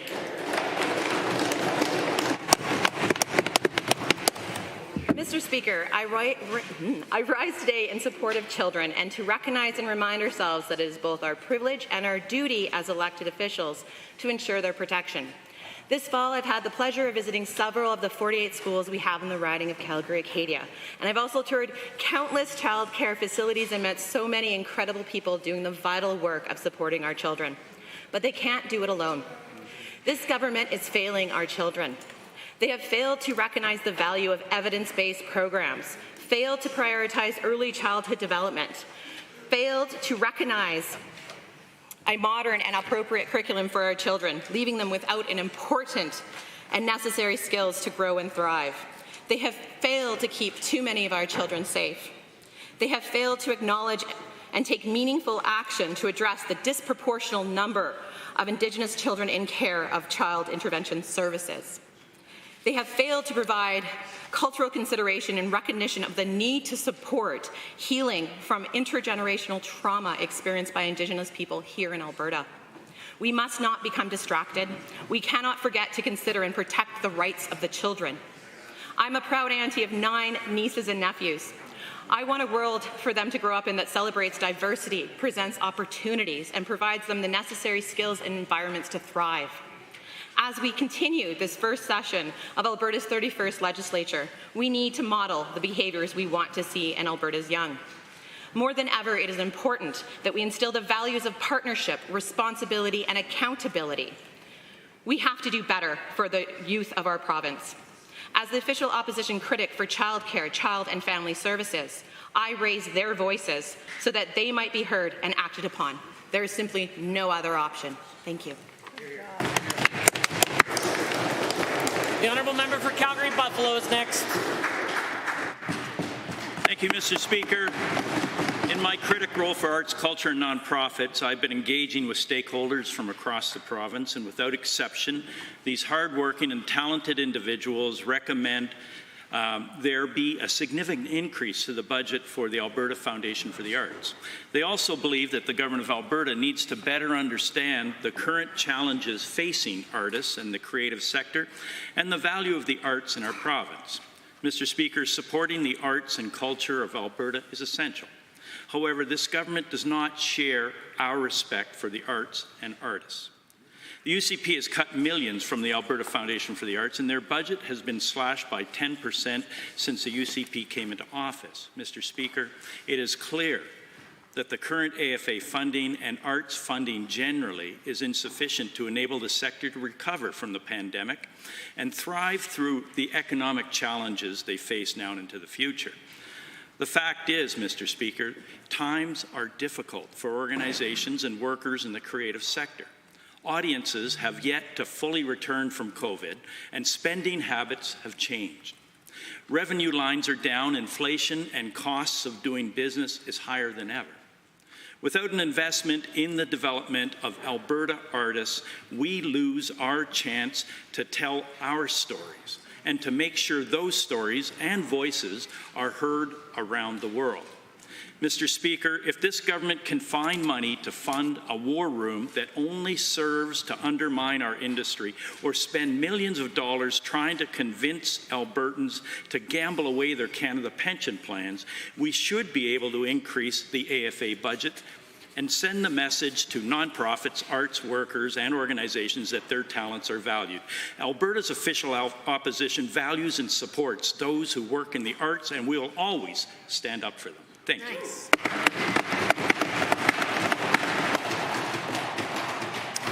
Presenting reports by standing and special committees. Presenting petitions. Notices of motions. For the Government House Leader. Thank you, Mr. Speaker. I rise to give oral notice of Bill 7, the Engineering and Geoscience Professions Amendment Act 2023, sponsored by the Honourable Minister of Advanced Education. Introduction of bills. The Minister of Finance and the President of Treasury Board. Thank you, Mr. Speaker. I request leave to introduce Bill 2, the Alberta Pension Protection Act 2023. This legislation is about one thing, protecting the retirement security of Albertans. Today I'm tabling Bill 2, the Alberta Pension Protection Act, to provide Albertans reassurances that we won't move forward with an Alberta pension plan unless they approve it. The new legislation, if passed, will do 4 things. First, it guarantees Albertans will have the final say on a provincial pension plan. Second, it guarantees Albertans would receive the same or better benefits under an Alberta pension plan and pay the same or lower contribution rates than they do under the CPP. Third, it guarantees that all funds transferred from the CPP to Alberta could only be used to set up and operate an Alberta pension plan. Bill 2, the Alberta Pension Protection Act, would ensure the pensions and benefits of Albertans and their financial security will be safe for generations. Mr. Speaker, I hereby move first reading of the Alberta Pension Protection Act. Thank you. The Honourable the President of Treasury Board, the Minister of Finance, has moved first reading of Bill 2, Alberta Pension Protection Act. All those in favour of the motion for first reading, please say aye. Aye. Any opposed, please say no. In my opinion, the ayes have it. That motion is carried and so ordered. Bill 2, Alberta Pension Protection Act, is now read a first time. The Honourable the Minister of Justice and the Keeper of the Great Seal of Alberta. Thank you, Mr. Speaker. I'm pleased to rise and request leave to move first reading of Bill 6, the Public Health Amendment Act 2023. This proposed legislation would clarify the roles and ensure accountability of both Cabinet and medical officers of health, including the Chief Medical Officer of Health, during states of public health emergencies. These amendments, if passed, align with how decisions were made during the COVID-19 pandemic and how they should be made. With that, Mr. Speaker, I move first reading of Bill number 6. Honourable the Minister of Justice has moved first reading of Bill 6, Public Health Amendment Act 2023. All those in favour of the motion, please say aye. Aye. Any opposed, please say no. In my opinion, the ayes have it. That motion is carried and so ordered. Bill 6, Public Health Amendment Act 2023, is now read a first time. The Honourable the Member for Calgary Northeast has an introduction. Thank you, Mr. Speaker. I rise and request leave to introduce Bill 201, the Alberta Healthcare Insurance Access Fee Amendment Act 2023. If passed, this bill will ensure that no Albertan has to pay out of pocket to access healthcare services in Alberta as the Premier wants them to. It would do this by ensuring healthcare delivery in Alberta is in line with the Canada Health Act and making it clear that access fees or charging fees to access insured services are prohibited in Alberta. In addition, it would strengthen the actions that a minister must take when an individual contravenes the Act, as we saw earlier this year. I hope that all members in the Assembly will support it and allow for a full debate in the House as a priority for Albertans. Hear, hear. The member for Calgary Northeast has moved first reading of Bill 201, Alberta Healthcare Insurance Access Fee Amendment Act 2023. All those in favour of the motion, please say aye. Aye. Any opposed, please say no. In my opinion, the ayes have it. That motion is carried and so ordered. Bill 201, Alberta Healthcare Insurance Access Fees Amendment Act 2023 is now read a first time. Tabling returns and reports. The Honourable the Minister of Jobs, the Honourable Member for Lethbridge West has a tabling. Yes, thank you, Mr. Speaker. I rise to table the requisite number of copies of a few pieces of correspondence. The first one is from a constituent of the member for Peace River who is opposed to the Alberta Pension Plan proposal. I have one from a constituent named Tammy, who's a constituent of the member for Lethbridge East, who is opposed to the Alberta Pension Plan but would like a clear yes or no referendum as soon as possible. I have a piece of correspondence here with the requisite copies directed to the Honourable Member for Grand Prairie Wapiti, a 12-point, well-argued case for staying within the Canada Pension Plan from Ronald and Linda. And I have a piece of correspondence here to the member for Lethbridge East from Tom from Lethbridge, opposed to the establishment of an Alberta pension plan. Thank you, Mr. Speaker. And McClung has a tabling, I believe. Thank you, Mr. Speaker. On the eve of a meeting of all provincial and federal finance ministers, I rise to table the 5 requisite copies of an October 23rd article in the Calgary Herald, which reports that when Albertans are asked a direct survey question, do you want to leave the CPP, 90% responded no. Other members wishing to table any documents? Seeing none. Tablings to the clerk, I wish to advise the Assembly that the following documents were deposited with the Office of the Clerk. On behalf of Honourable Mr. Amory, Minister of Justice, pursuant to the Legal Profession Act, Alberta Law Foundation financial statements, year ended March 31, 2023. On behalf of Honourable Mr. Jones, Minister of Jobs, Economy and Trade, pursuant to the Workers' Compensation Act, Workers' Compensation Board Annual Report 2022. Honourable members, that brings us to orders of the day, orders du jour. Government bills and orders. For second reading, Bill 3, Opioid Damages and Healthcare Costs Recovery Amendment Act 2023. Honourable Mr. Williams. The Minister of Health and Mental Addictions has the call. Well, thank you, Mr. Speaker. I am very proud to rise today in order to move second reading of Bill 3, the Opioid Damages Healthcare Recovery Amendment Act 2023. If passed, this legislation would strengthen Alberta's legal case against companies and their consultants that contributed to the creation of the opioid addiction crisis in our province. Mr. Speaker, before I go forward, I need to lay out the history that has brought us to this piece here today and why I'm introducing this bill. It's important to understand how the addiction crisis started. It began in the late 1990s when opioid manufacturers, wholesalers, distributors, and their consultants began developing new opioid formulations designed to treat pain. These opioids, such as oxycodone, were hailed as a so-called safe drug that would change lives to improve public health by treating pain. Unfortunately, this supply of opioids possessed the same addictive qualities that have long existed and that we knew existed in drugs like heroin and morphine. The risk of addiction was well known by the pharmaceutical companies that pushed these drugs, and instead of disclosing this risk, they lied to regulators and to the public, Mr. Speaker, and instead they told us that we are safe, the drugs are safe, and that it's non-addictive. Companies then pushed forward with an aggressive marketing campaign to promote their newly deployed painkillers, again, omitting the significant risk of addiction in all of their presentations. Millions of people across North America placed their trust in our doctors, in our pharmaceutical companies, and in the regulatory institutions that allowed and encouraged the prescription of this opioid supply. The profits of these products were reinvested in cooked-up research that they then would use to sell even more of their dangerous supply of drugs. As a result of all of this, Mr. Speaker, opioid prescriptions skyrocketed, and North Americans were given full access to these so-called safe and miracle drugs that would later be found as the creator of an opioid addiction crisis that still exists in our province today. According to a study in the New England Journal of Medicine, there were 67 million prescriptions for opioids in the U.S. in the year of 1991, prior to the push through the mass marketing scheme that I described. By 2011, Mr. Speaker, these numbers rose to a peak of more than 219 million prescriptions in 2011. This marked a nearly 200% increase in the supply of deadly and dangerous drugs into our communities. Mr. Speaker, less than 2 years ago, a committee of this Assembly heard from Dr. Keith Humphreys, a professor of the professor at Stanford University and the head of the Stanford Lancet Commission, where he told us the following. And he told us exactly what the pharmaceutical company and industry claimed. One, they claimed that legally procured and produced, clearly labeled opioids are low-risk medications.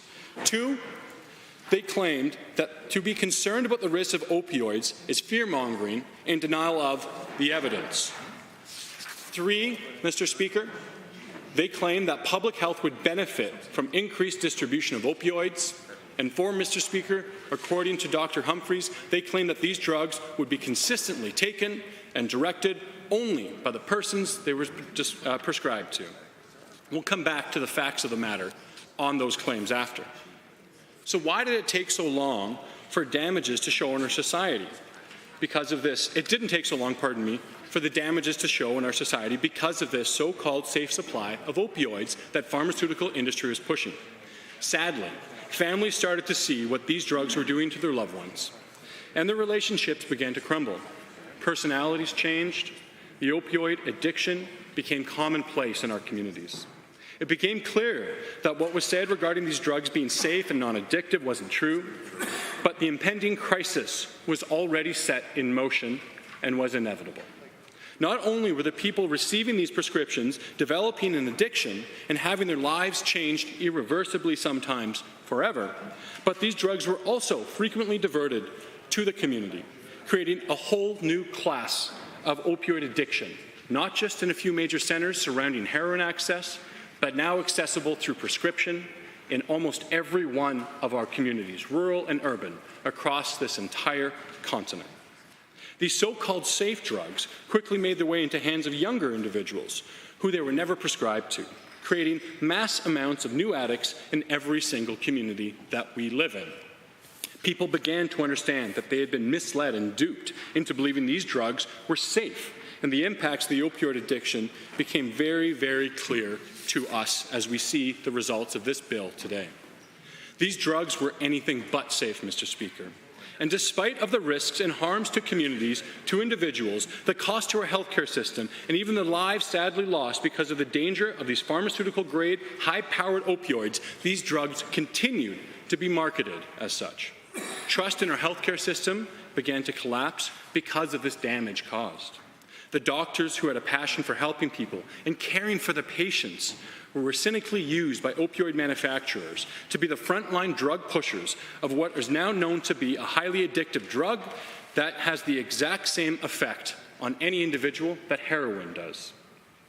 In a sad sense of tragedy, Mr. Speaker, the pharmaceutical industry, setting out allegedly to eliminate pain, did exactly the opposite, en masse, for 3 decades and counting. Back to that Stanford Lancet Commission that Dr. Humphreys reported to this Assembly on. Let's outline what actually happened. 1, Mr. Speaker, millions of people did become addicted to legally procured, clearly labeled opioids. 2, understanding the risks of opioids is dangerous. Understating the risks of opioids is dangerous. And in some jurisdictions, it's criminal. 3, public health and public safety suffered from the mass increase of the distribution of a supply of opioids. And 4, controlled drugs were not often taken as directed, Mr. Speaker. They were frequently diverted, stolen, sold, spreading harm far beyond the individual to whom it was prescribed and procured for.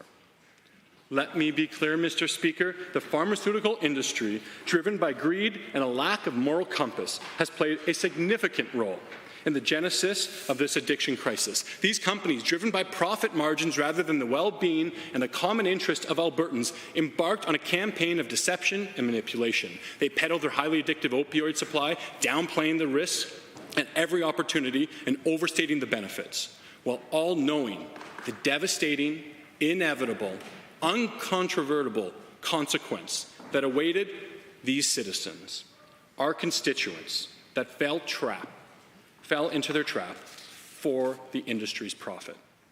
They exploited the trust placed in them by the healthcare industry, by professionals, by manipulating the very pillars of our medical system for their own gain. Trust was broken as families faced the devastating carnage of an addiction in their home, losing the connection to those individuals and often, unfortunately, Mr. Speaker, losing the lives of their family members that they loved. These companies and anyone else who supported the pain-killing marketing scheme where they were left with billions of dollars in their pockets while families were left watching their loved ones suffer and often, unfortunately, die from that deadly disease of addiction. The only way to restore trust is to uphold our rule of law, to understand that we must hold those responsible who selfishly created this crisis, which we are doing as a government through our proposed legislation today. Now, Mr. Speaker, with what we know about the genesis and origins of the opioid addiction crisis, it should scare us all to see what is happening right next door with the federal government pushing their so-called safe supply.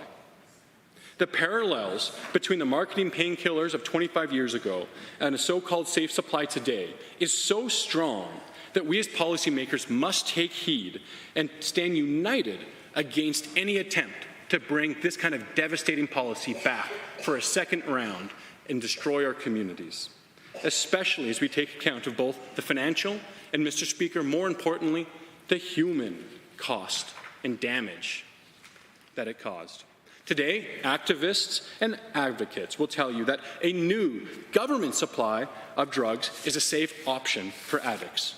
Mr. Speaker, let's return back to Dr. Humphrey's testimony to our legislature through the committee and see what he had to say about Canada's safe supply program underway in Vancouver right now. He stated that today in Canada, safe supply advocates claim, 1, legally procured, clearly labeled opioids or low-risk medication. 2, being concerned about the risks of opioid is fear-mongering and denial of the evidence. 3, Mr. Speaker, public health would benefit from the increased distribution of opioids.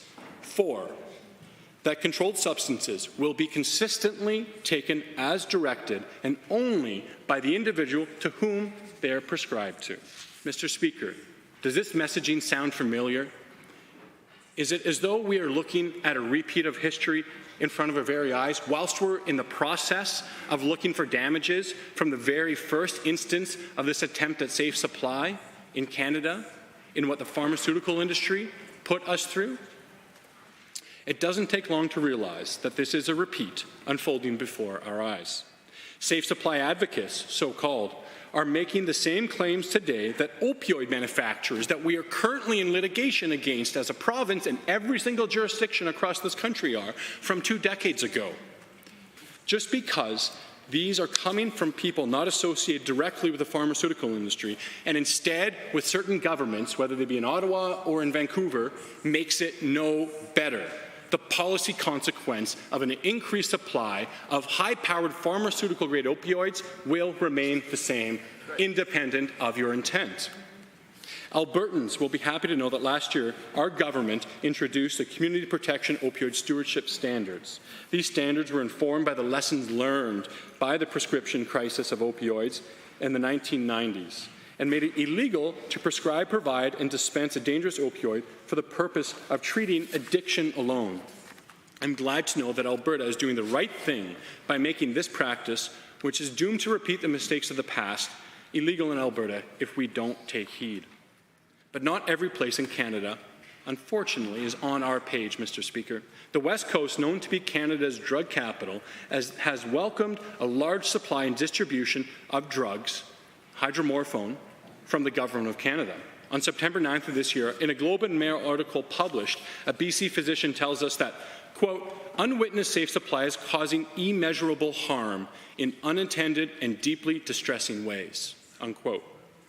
Most commonly, you will hear about Dilaudid, Mr. Speaker, a brand name of a pharmaceutical drug, opioid, with its generic name being hydromorphone, which is, Mr. Speaker, 5 times more powerful than heroin. 5 times more powerful. These Dilaudid pills, are known on the streets as dillies, are handed out every day to addicts in the Lower Mainland. The physician continues, quote, between March 2020 and May 2021, over 4,500 British Columbians were prescribed a safe supply of Dilaudid. In my experience, as a hospitalist, almost everyone receiving safe supply Dilaudid gets the maximum allowable number of pills, 14 Dilaudid 8 milligram tablets, and they get them every day. Put those numbers together and you have over 5,000 dillies being dispensed daily in BC, unquote, Mr. Speaker. That is over 18 million pills annually, 5 times more powerful than heroin, being passed out en masse, being diverted, as we know, outside of those they're prescribed to, trapping, unfortunately, thousands of New British Columbians, and in all likelihood, Albertans, in the deadly disease of addiction. From an Adams Evo National Post article, a doctor was quoted saying, quote, like oxycodone, hydromorphone has the same potential to create a new wave of people who are addicted to opioids. Large amounts of inexpensive opioids in communities will likely be the stepping stone for many people of all ages becoming addicted to opioids, unquote. This is because the new supply of drugs will be diverted, and it will end up in your communities. Used by university students at parties, used and told it's a safe supply to our youth, unfortunately, in high school. In fact, this crisis is so similar to what the pharmaceutical-grade opioid crisis we saw 25 years ago. In fact, some of the exact same companies that were responsible for production of the opioids, starting in the United States and then across Canada, that we're engaged in litigation for today, are the same companies that produce the drug used by the federal so-called safe supply program. The exact same story unfolding in our country before our eyes. So, Mr. Speaker, the question remains, how do we respond to an opioid addiction crisis in our province? What do? We are policymakers, we have this choice in front of us as we represent every one of our communities, and most importantly, we have an obligation to care for the most vulnerable, most affected by this disease of addiction. Do we try and take the easier and the softer way by facilitating addiction and once again flooding our streets with a public supply of deadly, addictive drugs? Or, as an alternative, Mr. Speaker, do we invest in the path of hope? Do we invest in recovery as the antidote to addiction? In that same Globe and Mail article I mentioned earlier, the doctor shares an experience of a friend's daughter. Quote, "One night at a party, someone offered her a dilly. They told her it would give her a great high. She tried it, and yes, it was a great high. And as it turned out, it was also very cheap and very easy to find. So she started using it on a semi-regular basis. Initially, she had no idea that the dilly was in fact hydromorphone, a highly potent, highly addictive prescribed opioid sold under the name Dilaudid. By the time she realized, it was too late. She was addicted. What's more, because Dilaudid is the drug handed out through the province's safe supply program, my friend's daughter thought they must be safe because it came in a blister pack from a pharmacy. But dillies are far from safe, and the addiction they cause is just as powerful as the addiction to heroin or morphine or any other opioid. More troubling still, when this 18-year-old went to seek help at a local addiction clinic, the first thing she was offered was a prescription for more Dilaudid, so that she would be sure to have a continuing safe supply," unquote. Mr. Speaker, I don't know the young woman in question. I don't know if she's alive today or if she's continued down this path of addiction. I pray she's received treatment, because recovery is the only way to overcome an addiction, short of death, which I want for none of the vulnerable individuals who are struggling with this deadly disease. Mr. Speaker, what was quoted to you is the Vancouver model. That is the choice in front of this chamber. We in Alberta have taken a different path. We're going down the Alberta recovery model to ensure it never happens here. Through it, we have added more than 10,240 publicly funded treatment spaces since 2019. And this means that every year, more than 10,000 Albertans can get access to treatment and recovery that they otherwise couldn't have. These are making a difference in the lives of every single Albertan family where someone struggles from addiction. The sad lack of investment in recovery before our government led people to suffering from this deadly disease of addiction, awaiting life-saving treatment. Instead, the former government forced individuals to continue paying over $1,000 a month. If you're an addict looking to get treatment and recovery, the one thing that can save you from the eventual death that addiction leads to, the government opposite left in place a $1,240 fee for an addict to find. Mr. Speaker, where did they expect an addict to find over $1,000 a month when they finally want to save their life?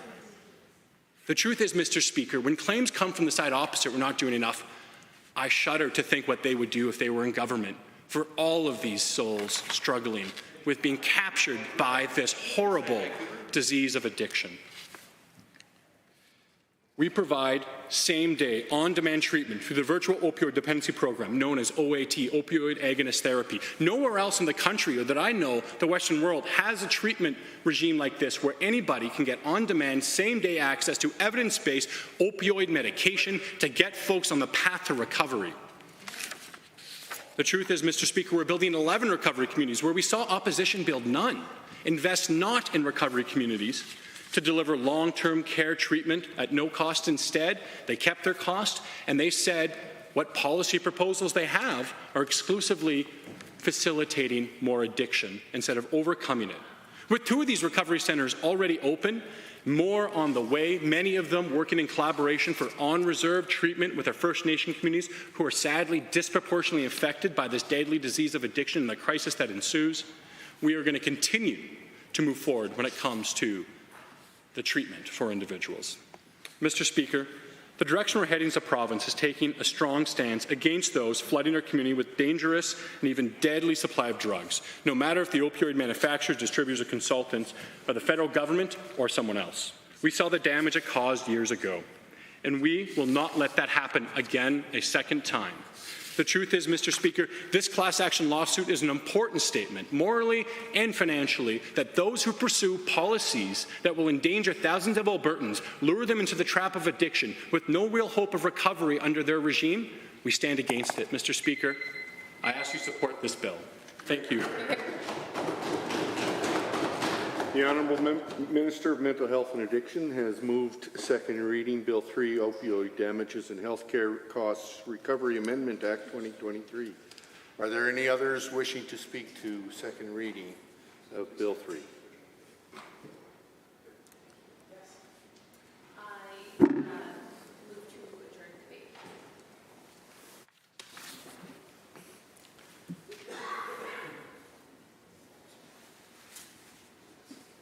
Minister of Environment and Protected Areas has moved to adjourn debate on Bill 3. All those in favour of adjourning debate? Aye. Those opposed? The ayes have one. Chair, Clerk. Consideration of Her Honour the Lieutenant Governor's speech. Adjourn debate. Member Brar.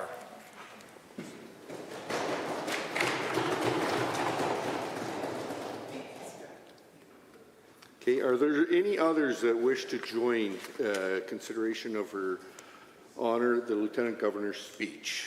The member from Chestermere Strathmore has the floor. Thank you, Mr. Speaker. I rise prayerfully thankful to be living in peace in our great province and to respond to the speech from the throne. I thank the constituents of Chestermere Strathmore for the privilege to stand in this chamber today, the heart of our democracy, where echoes of Ernest Manning, Peter Lougheed, and Ralph Klein still linger. I'm grateful to my family, my friends, and volunteers for the support and encouragement on the road to where I stand today. I'm humbled by the trust the constituents of Chestermere Strathmore have placed in me and pledge to represent them to the best of my abilities.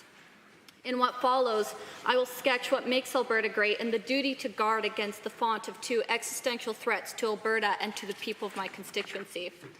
Mr. Speaker, the urban and rural blended constituency of Chestermere Strathmore is a microcosm of the people of our province and a model of what Albertans have and can achieve. Indigenous peoples walked, hunted, and navigated through these beautiful lands for countless generations. Despite its beauty and splendor, the first settlers to arrive in southern Alberta's semi-arid environment in the 18th century considered it unfit for agriculture. But these pioneers worked together to irrigate parts of this semi-desertic landscape. Future Albertans tirelessly carved the land and diverted flows to inject life-giving water into what is now my riding. Originally started by the CP Rail, the Western Irrigation District of the Bow River Irrigation System began in 1904. Its main canals brought clear waters flowing from the Rocky Mountains into the Bow River Valley to Reservoir Number 1, which is Chestermere Lake today. A partnership between the government and the rail company built a model farm near Strathmore to demonstrate that farming could be done here, which attracted more farming and ranching pioneers now rooted in our land. The irrigation development has seen cycles of state and private ownership, featuring the entrepreneurial and the innovative spirit that still inhabits the people of Chestermere Strathmore to this day, and shaped it into what has become the irrigation flow that many of my constituents enjoy. including the communities of Chestermere, Strathmore, Langdon, Conrich, Carsland, Loyalta, Indus, Delacour, Delroy, Delmead, Strangmere, Ardenode, Janet, and more small hamlets. Among these, you'll find some of the fastest growing municipalities in the province. The city of Chestermere, for example, grew nearly 500% over the last 2 decades. It was only 30 years ago that Chestermere had just over 1,000 permanent residents. Today, there are over 25,000. People come from within Canada and the 4 corners of the world seeking opportunity, putting their talents to work, building new thriving businesses, and joining Albertans already here in shaping better lives in a greater province. I'm also honored to represent the farmers, ranchers, and cattle feeders who, like my father, work tirelessly to produce food for the tables of Alberta's homes, Canada, and beyond. I'm also honored to represent the businesses and commercial activities that operate in the riding. These businesses, ranchers, and farmers are the backbone of our economy. I will be their voice in this chamber. I'm here to serve them. I'm here to ensure that this flourishing constituency readies for its long-term development. I'm here to see to it that our communities enjoy excellent schools, roads, servicing and water solutions, and all the elements required to support such growth. I'm here to conserve and improve what our communities have achieved. Mr. Speaker, my journey to represent Chestermere Strathmore in this chamber was inspired by my father. My dad was born into a farming family in the Netherlands. He left behind his family, his friends, his culture, and his homeland to immigrate to Alberta as a teenager. He sacrificed much to come to southern Alberta to forge his way. He started farming and he built his future from the dirt up. Here, he found the freedom and the opportunity that have defined our province for generations. And this has been the great story of hundreds of thousands of Albertans over the last century and a half. From their work habits and example, I've learned that the brightest season of our history lies ahead. And to create that brighter future, we need to protect the conditions that gave my dad his opportunities so we can pass them on to future generations. Our successful school choice model, unique in Canada, is an example of such conditions of freedom and opportunity. They foster the individual autonomy and responsibility that have become our North Star. And like the diverted waters from the bow, they feed our traditions of good stewardship of our wealth, our land, and our resources. Autonomy and responsibility are the strength and pride of our province. They are the beacon of our Alberta advantage that continues to attract new Albertans. You see, Mr. Speaker, standing here in this chamber isn't the goal for me. Instead, it is a wide threshold. It is an open channel. It is a space to develop the best policy we can. It is a field to strive for good governance. It is a confluence of talents and hard work that creates robust outcomes worthy of Albertans. And the guiding path to this threshold is the conservative principles that I hold dear and on which I ran: family, faith, free enterprise, personal responsibility, grassroots leadership, the sanctity and dignity of human life, limited government, and low taxes. My love for this land of rolling hills, fertile prairies, majestic mountains, and blue streams propels my desire to fight for the people of this province so that we may remain, as our provincial motto says, strong and free. I got into politics to sustain the Alberta we love and to expand on the strength and freedom that nourish the Alberta spirit. We are strong when we are free, and we are free when we are strong. To sustain our strength and freedom and to ensure that these principles remain a beacon for generations to come, Alberta must face 2 sets of related challenges, simultaneously internal and external. First is the woke culture of progressives, which includes radical environmentalism and an obsession with identity politics. Woke progressive culture is a creature that feeds on division sown by invented grievances. It is a creature that reduces and diminishes people to narrow identities. It is a creature that opposes freedom of expression in the public square and in our schools and universities. It is a creature that scorns science, faith, and hope. Woke progressive culture is a creature hostile to the core traditions of Albertans and who we are. It divides friends and families. It pits parents against children, citizens against neighbors, and workers against businesses. It is a creature that afflicts many, chief among them our friends across the aisle, Mr. Speaker. And in this execution of that progressive plan, we are seeing an attack on Albertans, on our provincial identity, our energy sector, our farms and ranches, our institutions, and our families. We are seeing an assault on parental rights and authority tacitly endorsed by Ottawa with New Democrat complicity, and this is wrong. As the main founder of our province, the famously pragmatic Frederick Hultain often repeated, there is no compromise with wrong. The family is the fundamental building block of society and how citizens naturally pass on the torch of culture. Healthy and strong families beget strong communities and healthy societies. Without strong families, individuals quickly become vassals of the state. There's no culture without families, and our coalition was built on this principle and on the promise that families are protected from state intrusions. We must never let ideologues interfere with the fundamental natural rights of parents to raise their children with the same love, care, and principles they hold dear. It is our job to sustain Albertans, and we maintain and develop a stronger culture by maintaining strong families. The second challenge Albertans face, Mr. Speaker, is a federal government increasingly intrusive and hostile to Western provinces. More than that, there's a federal government disturbingly bent on punishing Albertans. They have been shameless in applying double standards to reward and pump up vote-rich regions while punishing those who, in their eyes, unwisely diverge from their doomsday views. Ottawa is trying to crush our livelihood and our spirit. Using their cultish environmental ideology, they seek to crush our businesses, our farms, and our ranches. Albertans are leaders in environmental standards, Mr. Speaker, and we'll take no lessons from people who allow the pouring of billions of liters of raw sewage into the precious habitat for beluga whales. In the 5 short months since I was elected, Mr. Speaker, I have seen a rise in the pitch and number of federal government belligerent attacks on our constitutional autonomy, our economic liberty, and on our way of life. We live in a time in which our federal counterparts actively expand their powers to the detriment of Albertans by cutting down the neighborly fences between jurisdictions. We live in a time in which our federal counterparts are removed from the realities of raising a family or running a business.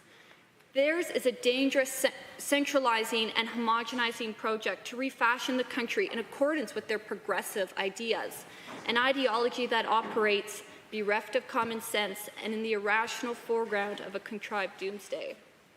It is dangerous, Mr. Speaker, because expanding power without limits always unfolds into tyranny.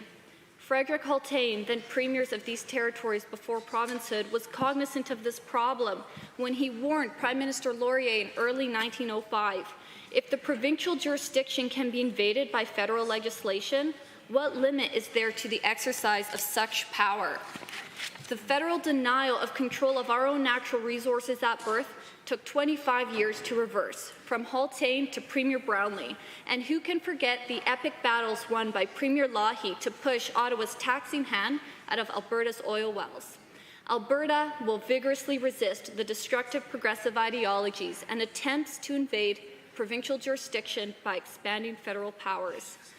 We have been here before, Mr. Speaker, from Frederick Hultain to Premiers Lougheed, Klein, Kenney, and now Smith. We have risen to the challenge, and I am proud to stand with those who have defended us against these assaults.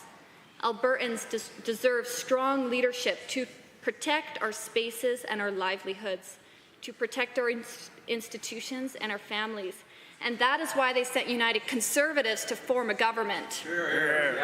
Alberta and Albertans sent us here to get the job done. And I hope the official opposition will abandon their sometimes tacit and sometimes active complicity with Ottawa and work with us instead to fend off these federal attacks against Alberta's people and interests. Albertans alone will decide and chart our future, Mr. Speaker. We aren't the sort to be governed by remote. And the best way to resist these open attacks is for Alberta to occupy fully the constitutional spaces that the Canadian Constitution grants our province in areas such as resource management, education, and healthcare. The best way to conserve what Albertans have built and to make it sustainable for future generations is to fill our jurisdictional spaces with more Alberta and then tend to our fences. because good fences make for good neighbors, and that's what Alberta's sovereignty within a united Canada does, Mr. Speaker. It is a great honor and privilege for me to stand in this chamber and follow in the footsteps of earlier defenders of our provincial rights. This room has hosted the policy debates that have shaped our present and will continue to influence the flow of our prosperity for generations to come. Our main mission is to safeguard Alberta and Albertans for Albertans. As such, it is my honor to serve as the youngest member of this 31st Legislature of Alberta, and I pledge my energy and my youth to my constituents and the people of this province. I will toil with vigor to advance and defend what we have achieved together since the territorial government led by Frederick Hultain. I hope to bring new and revitalized perspective and energy to tried and tested ideas and to the flowing, timeless truths of which I've spoken today. My father taught me the values I hold: hard work, the virtues of merit, quiet pride, and respect. And these will be my tools in the service of my constituents and this my beloved province to the very best of my abilities. May the fearless spirits of those who tame this rugged land, spirits which still move through the waters that flow from the peaked steeples of our mountains through to the canals of my riding, sustaining bodies and souls, purify our oaths, bless our work, and hold our promises afloat in the rivers of our lives. Thank you.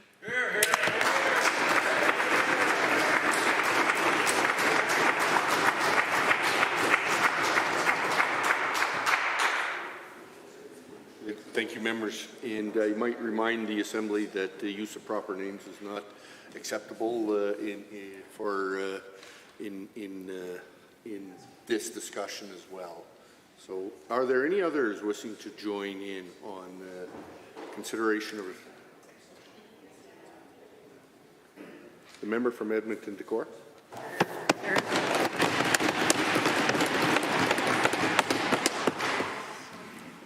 Mr. Speaker, I would like to extend my heartfelt congratulations to you on your elections. I also want to offer my congratulations to my esteemed colleagues in the Assembly.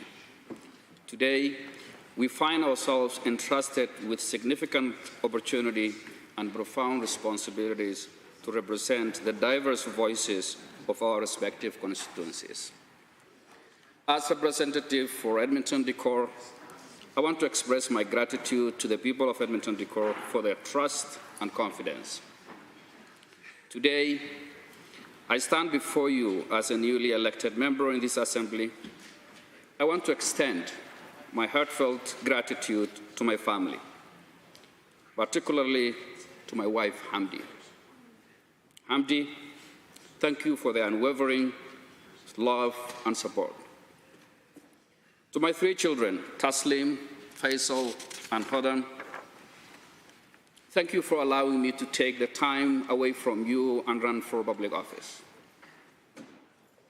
I'm grateful to the donors and volunteers who dedicated their time and resources to my campaign, forging lasting friendship that I deeply cherish. I owe them more than words can express, and I am committed to representing Edmonton Decor to the best of my ability. Mr. Speaker, I was born in a small town called Dinsor, located approximately 300 kilometers southwest of Mogadishu, the capital city of Somalia. My life started being born in a place where maternal health services were virtually non-existent. I was not born in a healthcare facility, nor my mom was assisted by a healthcare professional. Both my mother and I survived against the odds, as infant and maternal mortality rates were and still are tragically very high. I became the trailblazer in my family lineage, the first to sit down in a classroom, hold a book, and pick up a pen. Neither of my parents had the opportunity to attend any form of schooling, so it was their dream to at least see me get education.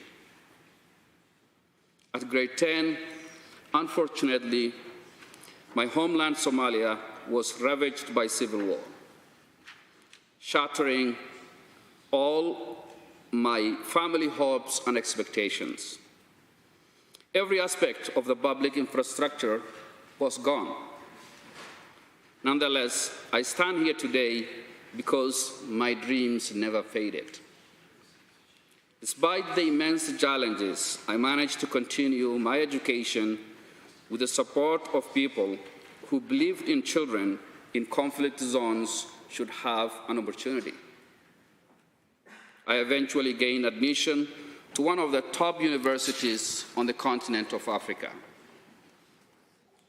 I had the privilege of studying at the University of South Africa, specifically their campus in Nairobi, Kenya. World Vision International sponsored my education, and I eventually worked for them. For about a decade of service with World Vision International, I dedicated myself to improving access to humanitarian aid and development in various parts of East Africa. One of my most passionate endeavors during this period was my work to enhance access to primary health care, with special focus on improving maternal and child health in the remote regions of East Africa. Mr. Speaker, to put this into perspective, a child born in the very place I was born in today faces a staggering 20 times higher risk of not reaching their first birthday compared to a child born where I find myself today.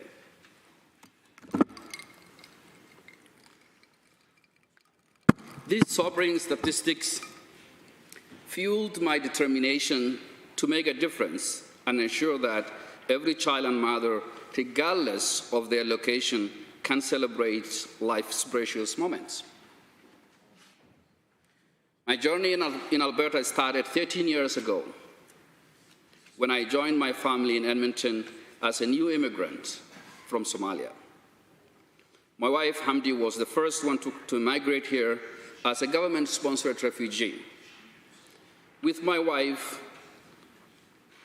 and our beloved 3 children, we made Alberta our home because of its people and the numerous opportunities that it can offer. My first job involved supporting community engagement initiatives in Edmonton, particularly in the neighborhood of Kilkenny, which is in the heart of Edmonton decor, which I represent today in the Assembly.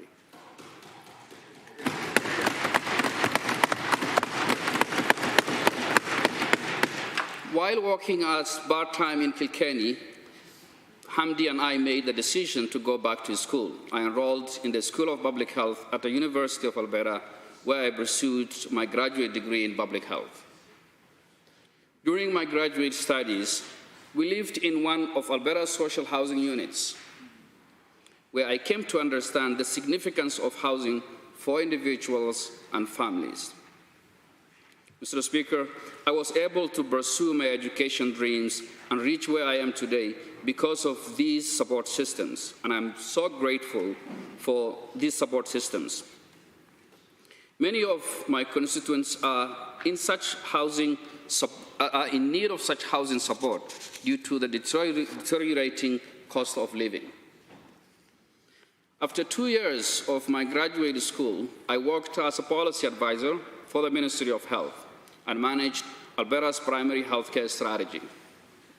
I was excited to restart life and continue working in the arena of primary healthcare. Get back to the job that I liked the most, which is improving access to family doctors and allied health professions, something that the team around me cherished. In June 2017, the NDP government then announced Alberta's first affordable housing strategy. Yes, the first affordable housing strategy. A strategy that was looking into reducing wait lists, increasing affordable housing stock in our province. Giving back has always been part of my life, Mr. Speaker. Hence, following 3 years of service at Alberta Health, I took the secondment out of passion to manage Alberta's affordable housing strategy. It was an opportunity that enabled me to couple my lived experience with the practical policy formulation and implementation on housing. At the time, housing crisis was not as severe as today, and I commend the government then for recognizing the need for a long-term vision to address the unacceptable housing crisis that we find ourselves today. In 2019, as the world was in the 5th year for the decade of people of African descent, a decade dedicated for the recognition of the people of African descent, I went back to the nonprofit sector and took the role of executive director at the Africa Center. My decision to serve in this capacity was deeply inspired by my desire to contribute to building Alberta's diversity. As someone who experienced challenges of pre-migration, which still influences people's settlement and integration, I felt a profound sense of duty. Mr. Speaker, during my tenure, I had tremendous opportunities to meet and engage with Alberta's remarkable Black communities. I listened to their stories and advocated for the equitable and fairness that this province can offer.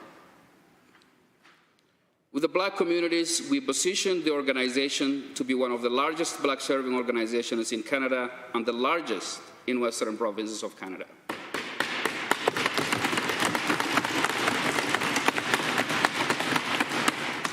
I am grateful for the opportunity to serve in that capacity. Over the past decade in Alberta,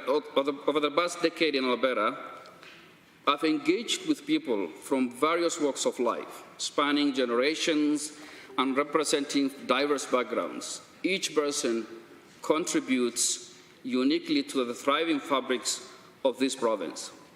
They share a common desire for a government that creates the conditions for them to pursue their goals and aspirations as I did. Throughout my engagement with Albertans, when I share my story, people comment on the resilience and my overcoming of all odds. I've also heard similar stories from many Albertans who established a new life in their chosen home. Mr. Speaker, my first involvement in politics was when I landed here in Canada. I was inspired by the ability to freely participate in a democratic process, which I have never seen.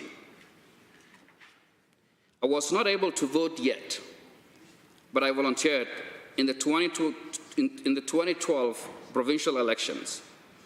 I volunteered on Ray Martin's campaign, former member of this Assembly, a longtime New Democrat, and a wonderful human being. My first time to vote was 2015, at the age of 39.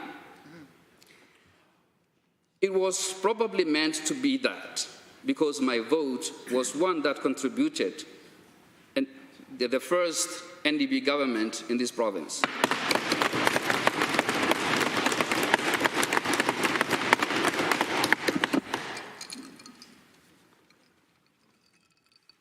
Looking back, Mr. Speaker, I reflect on my childhood classmates, the many who didn't make it to their adulthood, and none of them was able to further their education as all opportunities were taken away from them by the conflict.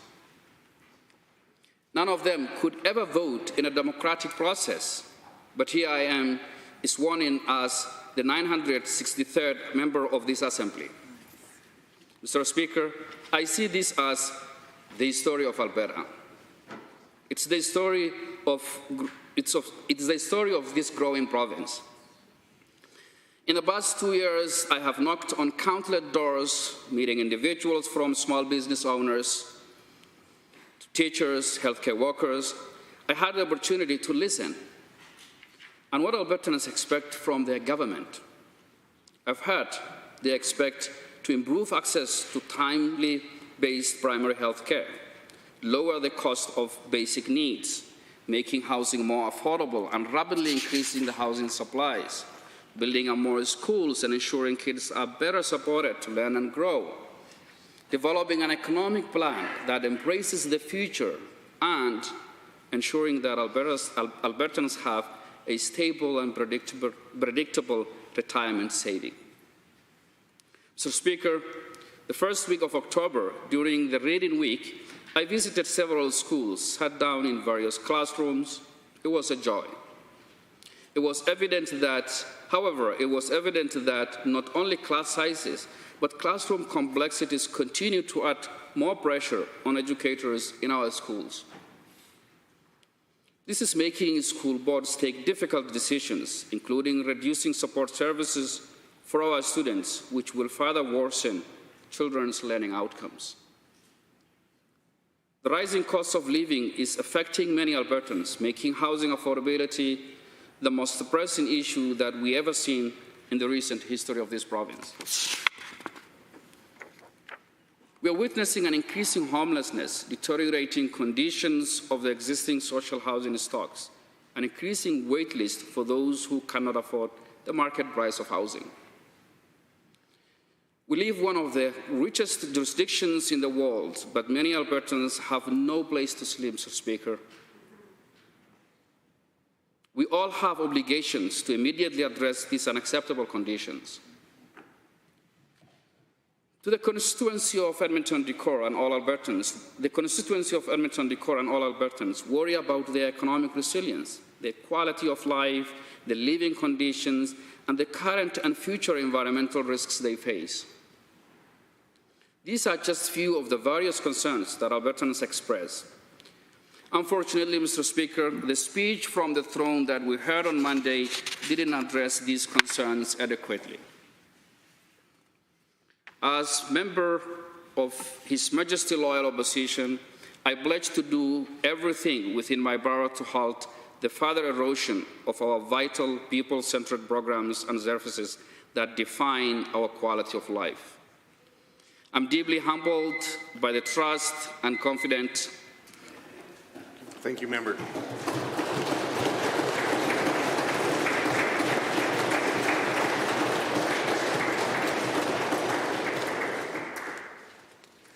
Official Opposition House Leader. Thank you, Mr. Speaker. I move that we adjourn debate. Having heard the motion from the Official Opposition House Leader to adjourn debate, all those in favour, please say aye. Aye. Opposed? That is carried. Under Government Bills and Orders for second reading, Bill 1, Alberta Taxpayer Protection Amendment Act 2023, adjourned debate. Honourable Ms. Smith. Anyone wishing to speak to Bill 1? A member from Calgary Elbow has risen to speak.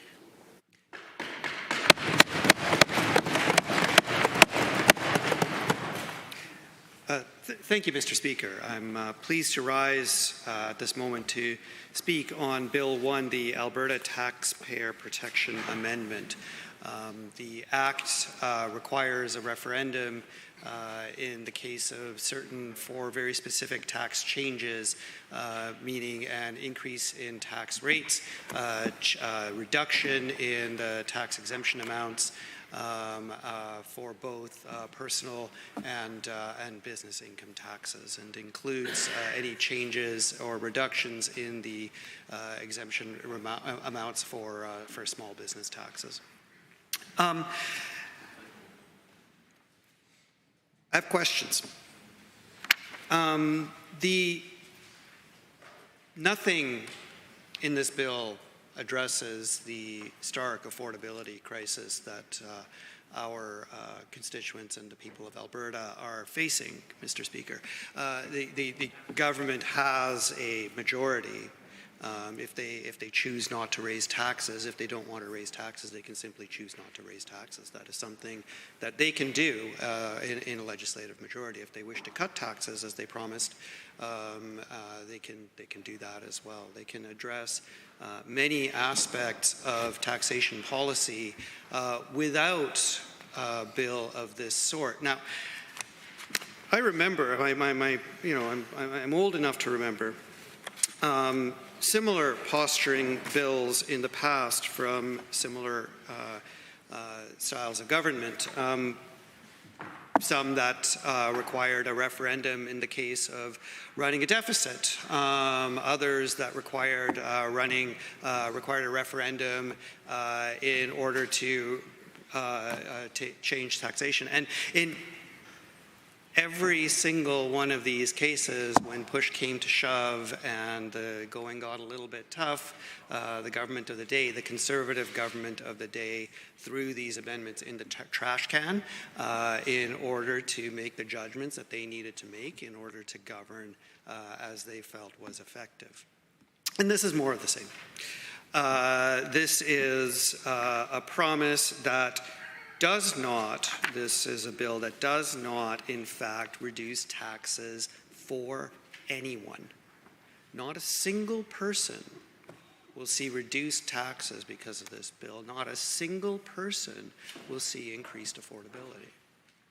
And let's talk about affordability. Let's talk about some of what's been done by this government to hurt affordability.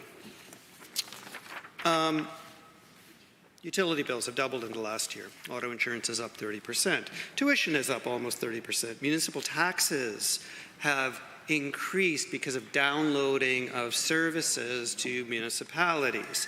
The number of doctors accepting new patients has collapsed by 80% over the past 4 years. School and bus fees are up. Alberta students get less funding per capita than anywhere else in the country. We're short many thousands of educational assistants and as a horrific consequence of in an era where the complexity of classrooms is increasing all the time. Make no mistake, these are a form of taxation as well. These are downloaded costs that in many cases, parents and families are required now to cover because government has stepped back. These costs and fees are borne by those with the lowest ability to pay. It's really unfortunate, Mr. Speaker, and it could be that Bill 1 could be about addressing the affordability challenges of people of Albertans with the costs that they're actually facing. But it doesn't. Instead, Bill 1 is all about performative and unnecessary commitment to a process that unfortunately will not actually save a single Albertan even a single dollar. Now, the other challenge here is that, of course, we are, in many cases, we're very blessed. We are absolutely blessed with resource royalty income right now because of world oil prices that is profoundly beneficial to the people of Alberta. It's not always going to be the case. And in fact, it was the case in 2020 when resource royalties collapsed and the government deficit situation got worse, that the government at the time was forced to reckon with that. This bill, unfortunately, will tie us even more closely to that resource royalty roller coaster. It ties us to an extremely unpredictable source of income.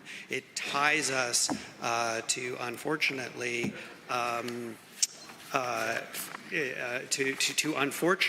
it ties us to further deficits in the event that the royalty resource gravy train stops for whatever reason, for any purpose, anywhere in the world. And we know, as Albertans, this is something that we have always faced. And to increase the importance of resource royalties in such an environment is deeply, deeply irresponsible.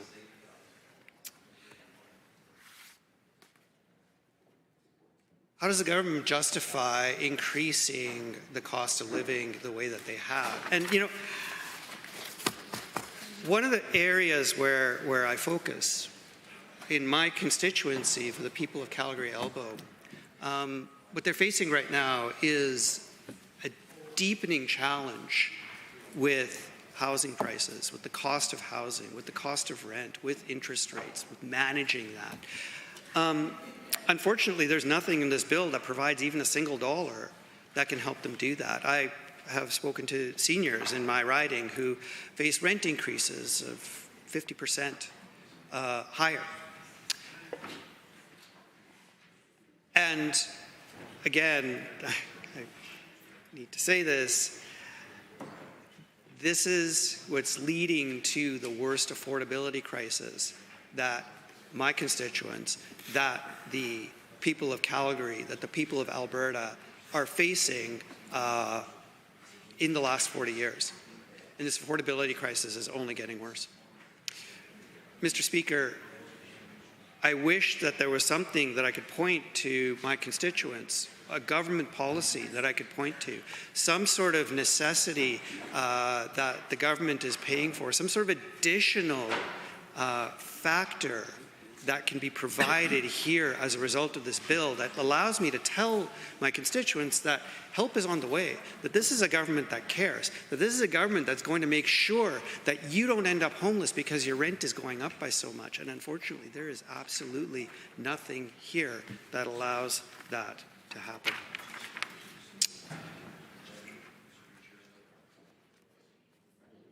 So, like I said, I have questions. I look forward to the debate. I look forward to the views of the members across the aisle. And I have a lot of questions about how this is actually going to improve and impact the lives of the people in Calgary Elbow in any way. Thank you.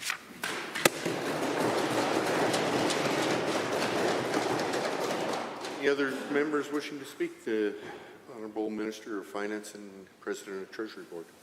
Thank you, Mr. Speaker. And I agree with the previous speaker. Low taxes are about affordability for Albertans. And that's what this bill's about. It's about a campaign promise that was made during the election that we're here to follow through on. Mr. Speaker, with the lowest overall taxes in the country, including the lowest corporate income tax by a wide margin, Alberta's tax advantages over other jurisdictions are clear. It's important we do everything we can to protect that advantage. That's exactly what this legislation sets out to do. If passed, Bill 1 will prevent the government, both now and in the future, from raising income tax rates without getting Albertans' approval through a referendum. This would apply to both personal and corporate income tax rates, giving certainty to Albertans and Alberta businesses alike, and protecting them against future income tax hikes. It would also apply to the reduction of personal income tax bracket thresholds and to the reduction of the value of certain non-refundable personal tax credits, including the basic personal amount, the spousal amount, and the equivalent to spouse amount, as those are other major factors that affect how much income tax Albertans pay. Mr. Speaker, the importance of this legislation truly cannot be overstated, and that's why this government made it a priority coming into the current legislative session. Our low tax environment is a major reason why we're seeing more people from other provinces and countries choosing to make Alberta their home, and more job creators and innovators choosing to invest in the province. In fact, Alberta's tax advantage is so immense that Albertans and Alberta businesses would pay at least $20 billion more in taxes if we had the same tax system as any other province. That's a significant number, and it translates into real savings for Albertans and Alberta business owners, allowing them to spend their hard-earned dollars on the things that really matter. By committing to not raising income taxes and by enshrining that commitment through legislation, we're making it clear to job creators across the country and around the world that Alberta is open for business. Bill 1 would help us continue to roll out the welcome mat for investment in our province and allow us to further our reputation as one of the most business-friendly jurisdictions on the continent. Mr. Speaker, lower taxes are not an economic experiment. and Alberta is proof positive of their benefit to both fiscal and economic prosperity. Last year, with the lowest corporate income tax rate in the country, we generated the highest corporate income tax revenue this province has ever seen, and our current revenue outlook remains strong.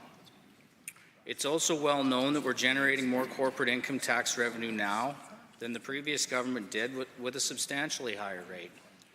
That speaks to the importance of preserving Alberta's low tax environment, which this legislation commits to. As I mentioned, Albertans spend billions of dollars less in taxes every year compared with residents of other provinces. This year, a family with 2 children earning $75,000 would pay over $1,700 more in taxes in British Columbia and $4,200 more in Ontario. A similar family earning $150,000 would pay over $5,300 more in taxes in British Columbia and about $8,900 more in Ontario. Our basic personal amount is also higher than any other province. Paying lower taxes means Albertans keep more of their earnings, a fact all the more important given today's affordability challenges.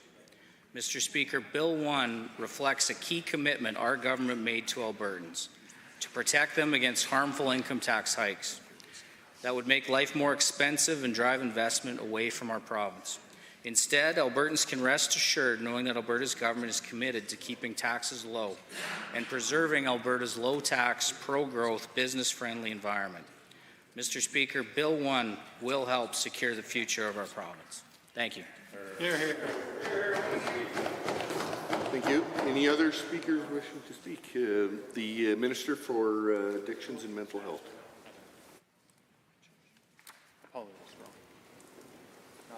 No? Any other speakers wishing to speak to Bill 1? Seeing none, we will call the question. Minister or Honourable Premier has moved second reading. Do we wish to close debate? Any member wishing to close debate? Okay. The Honourable Premier has moved second reading of Bill 1, Alberta Taxpayer Protection Amendment Act 2023. Does the Assembly agree to the motion for second reading? All those in favour, please say aye. Aye. Opposed? No. I believe the ayes have it. That motion is carried. Bill 1, Alberta Taxpayer Protection Amendment Act 2023 is now read a second time.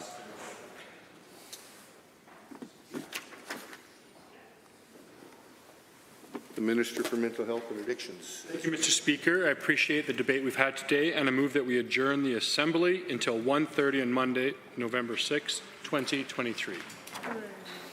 Having heard the motion to adjourn debate, adjourn the Assembly, all those in favour, please say aye. Aye. All opposed? That motion is carried. The Assembly stands adjourned until Monday afternoon at 1:30 p.m. Order.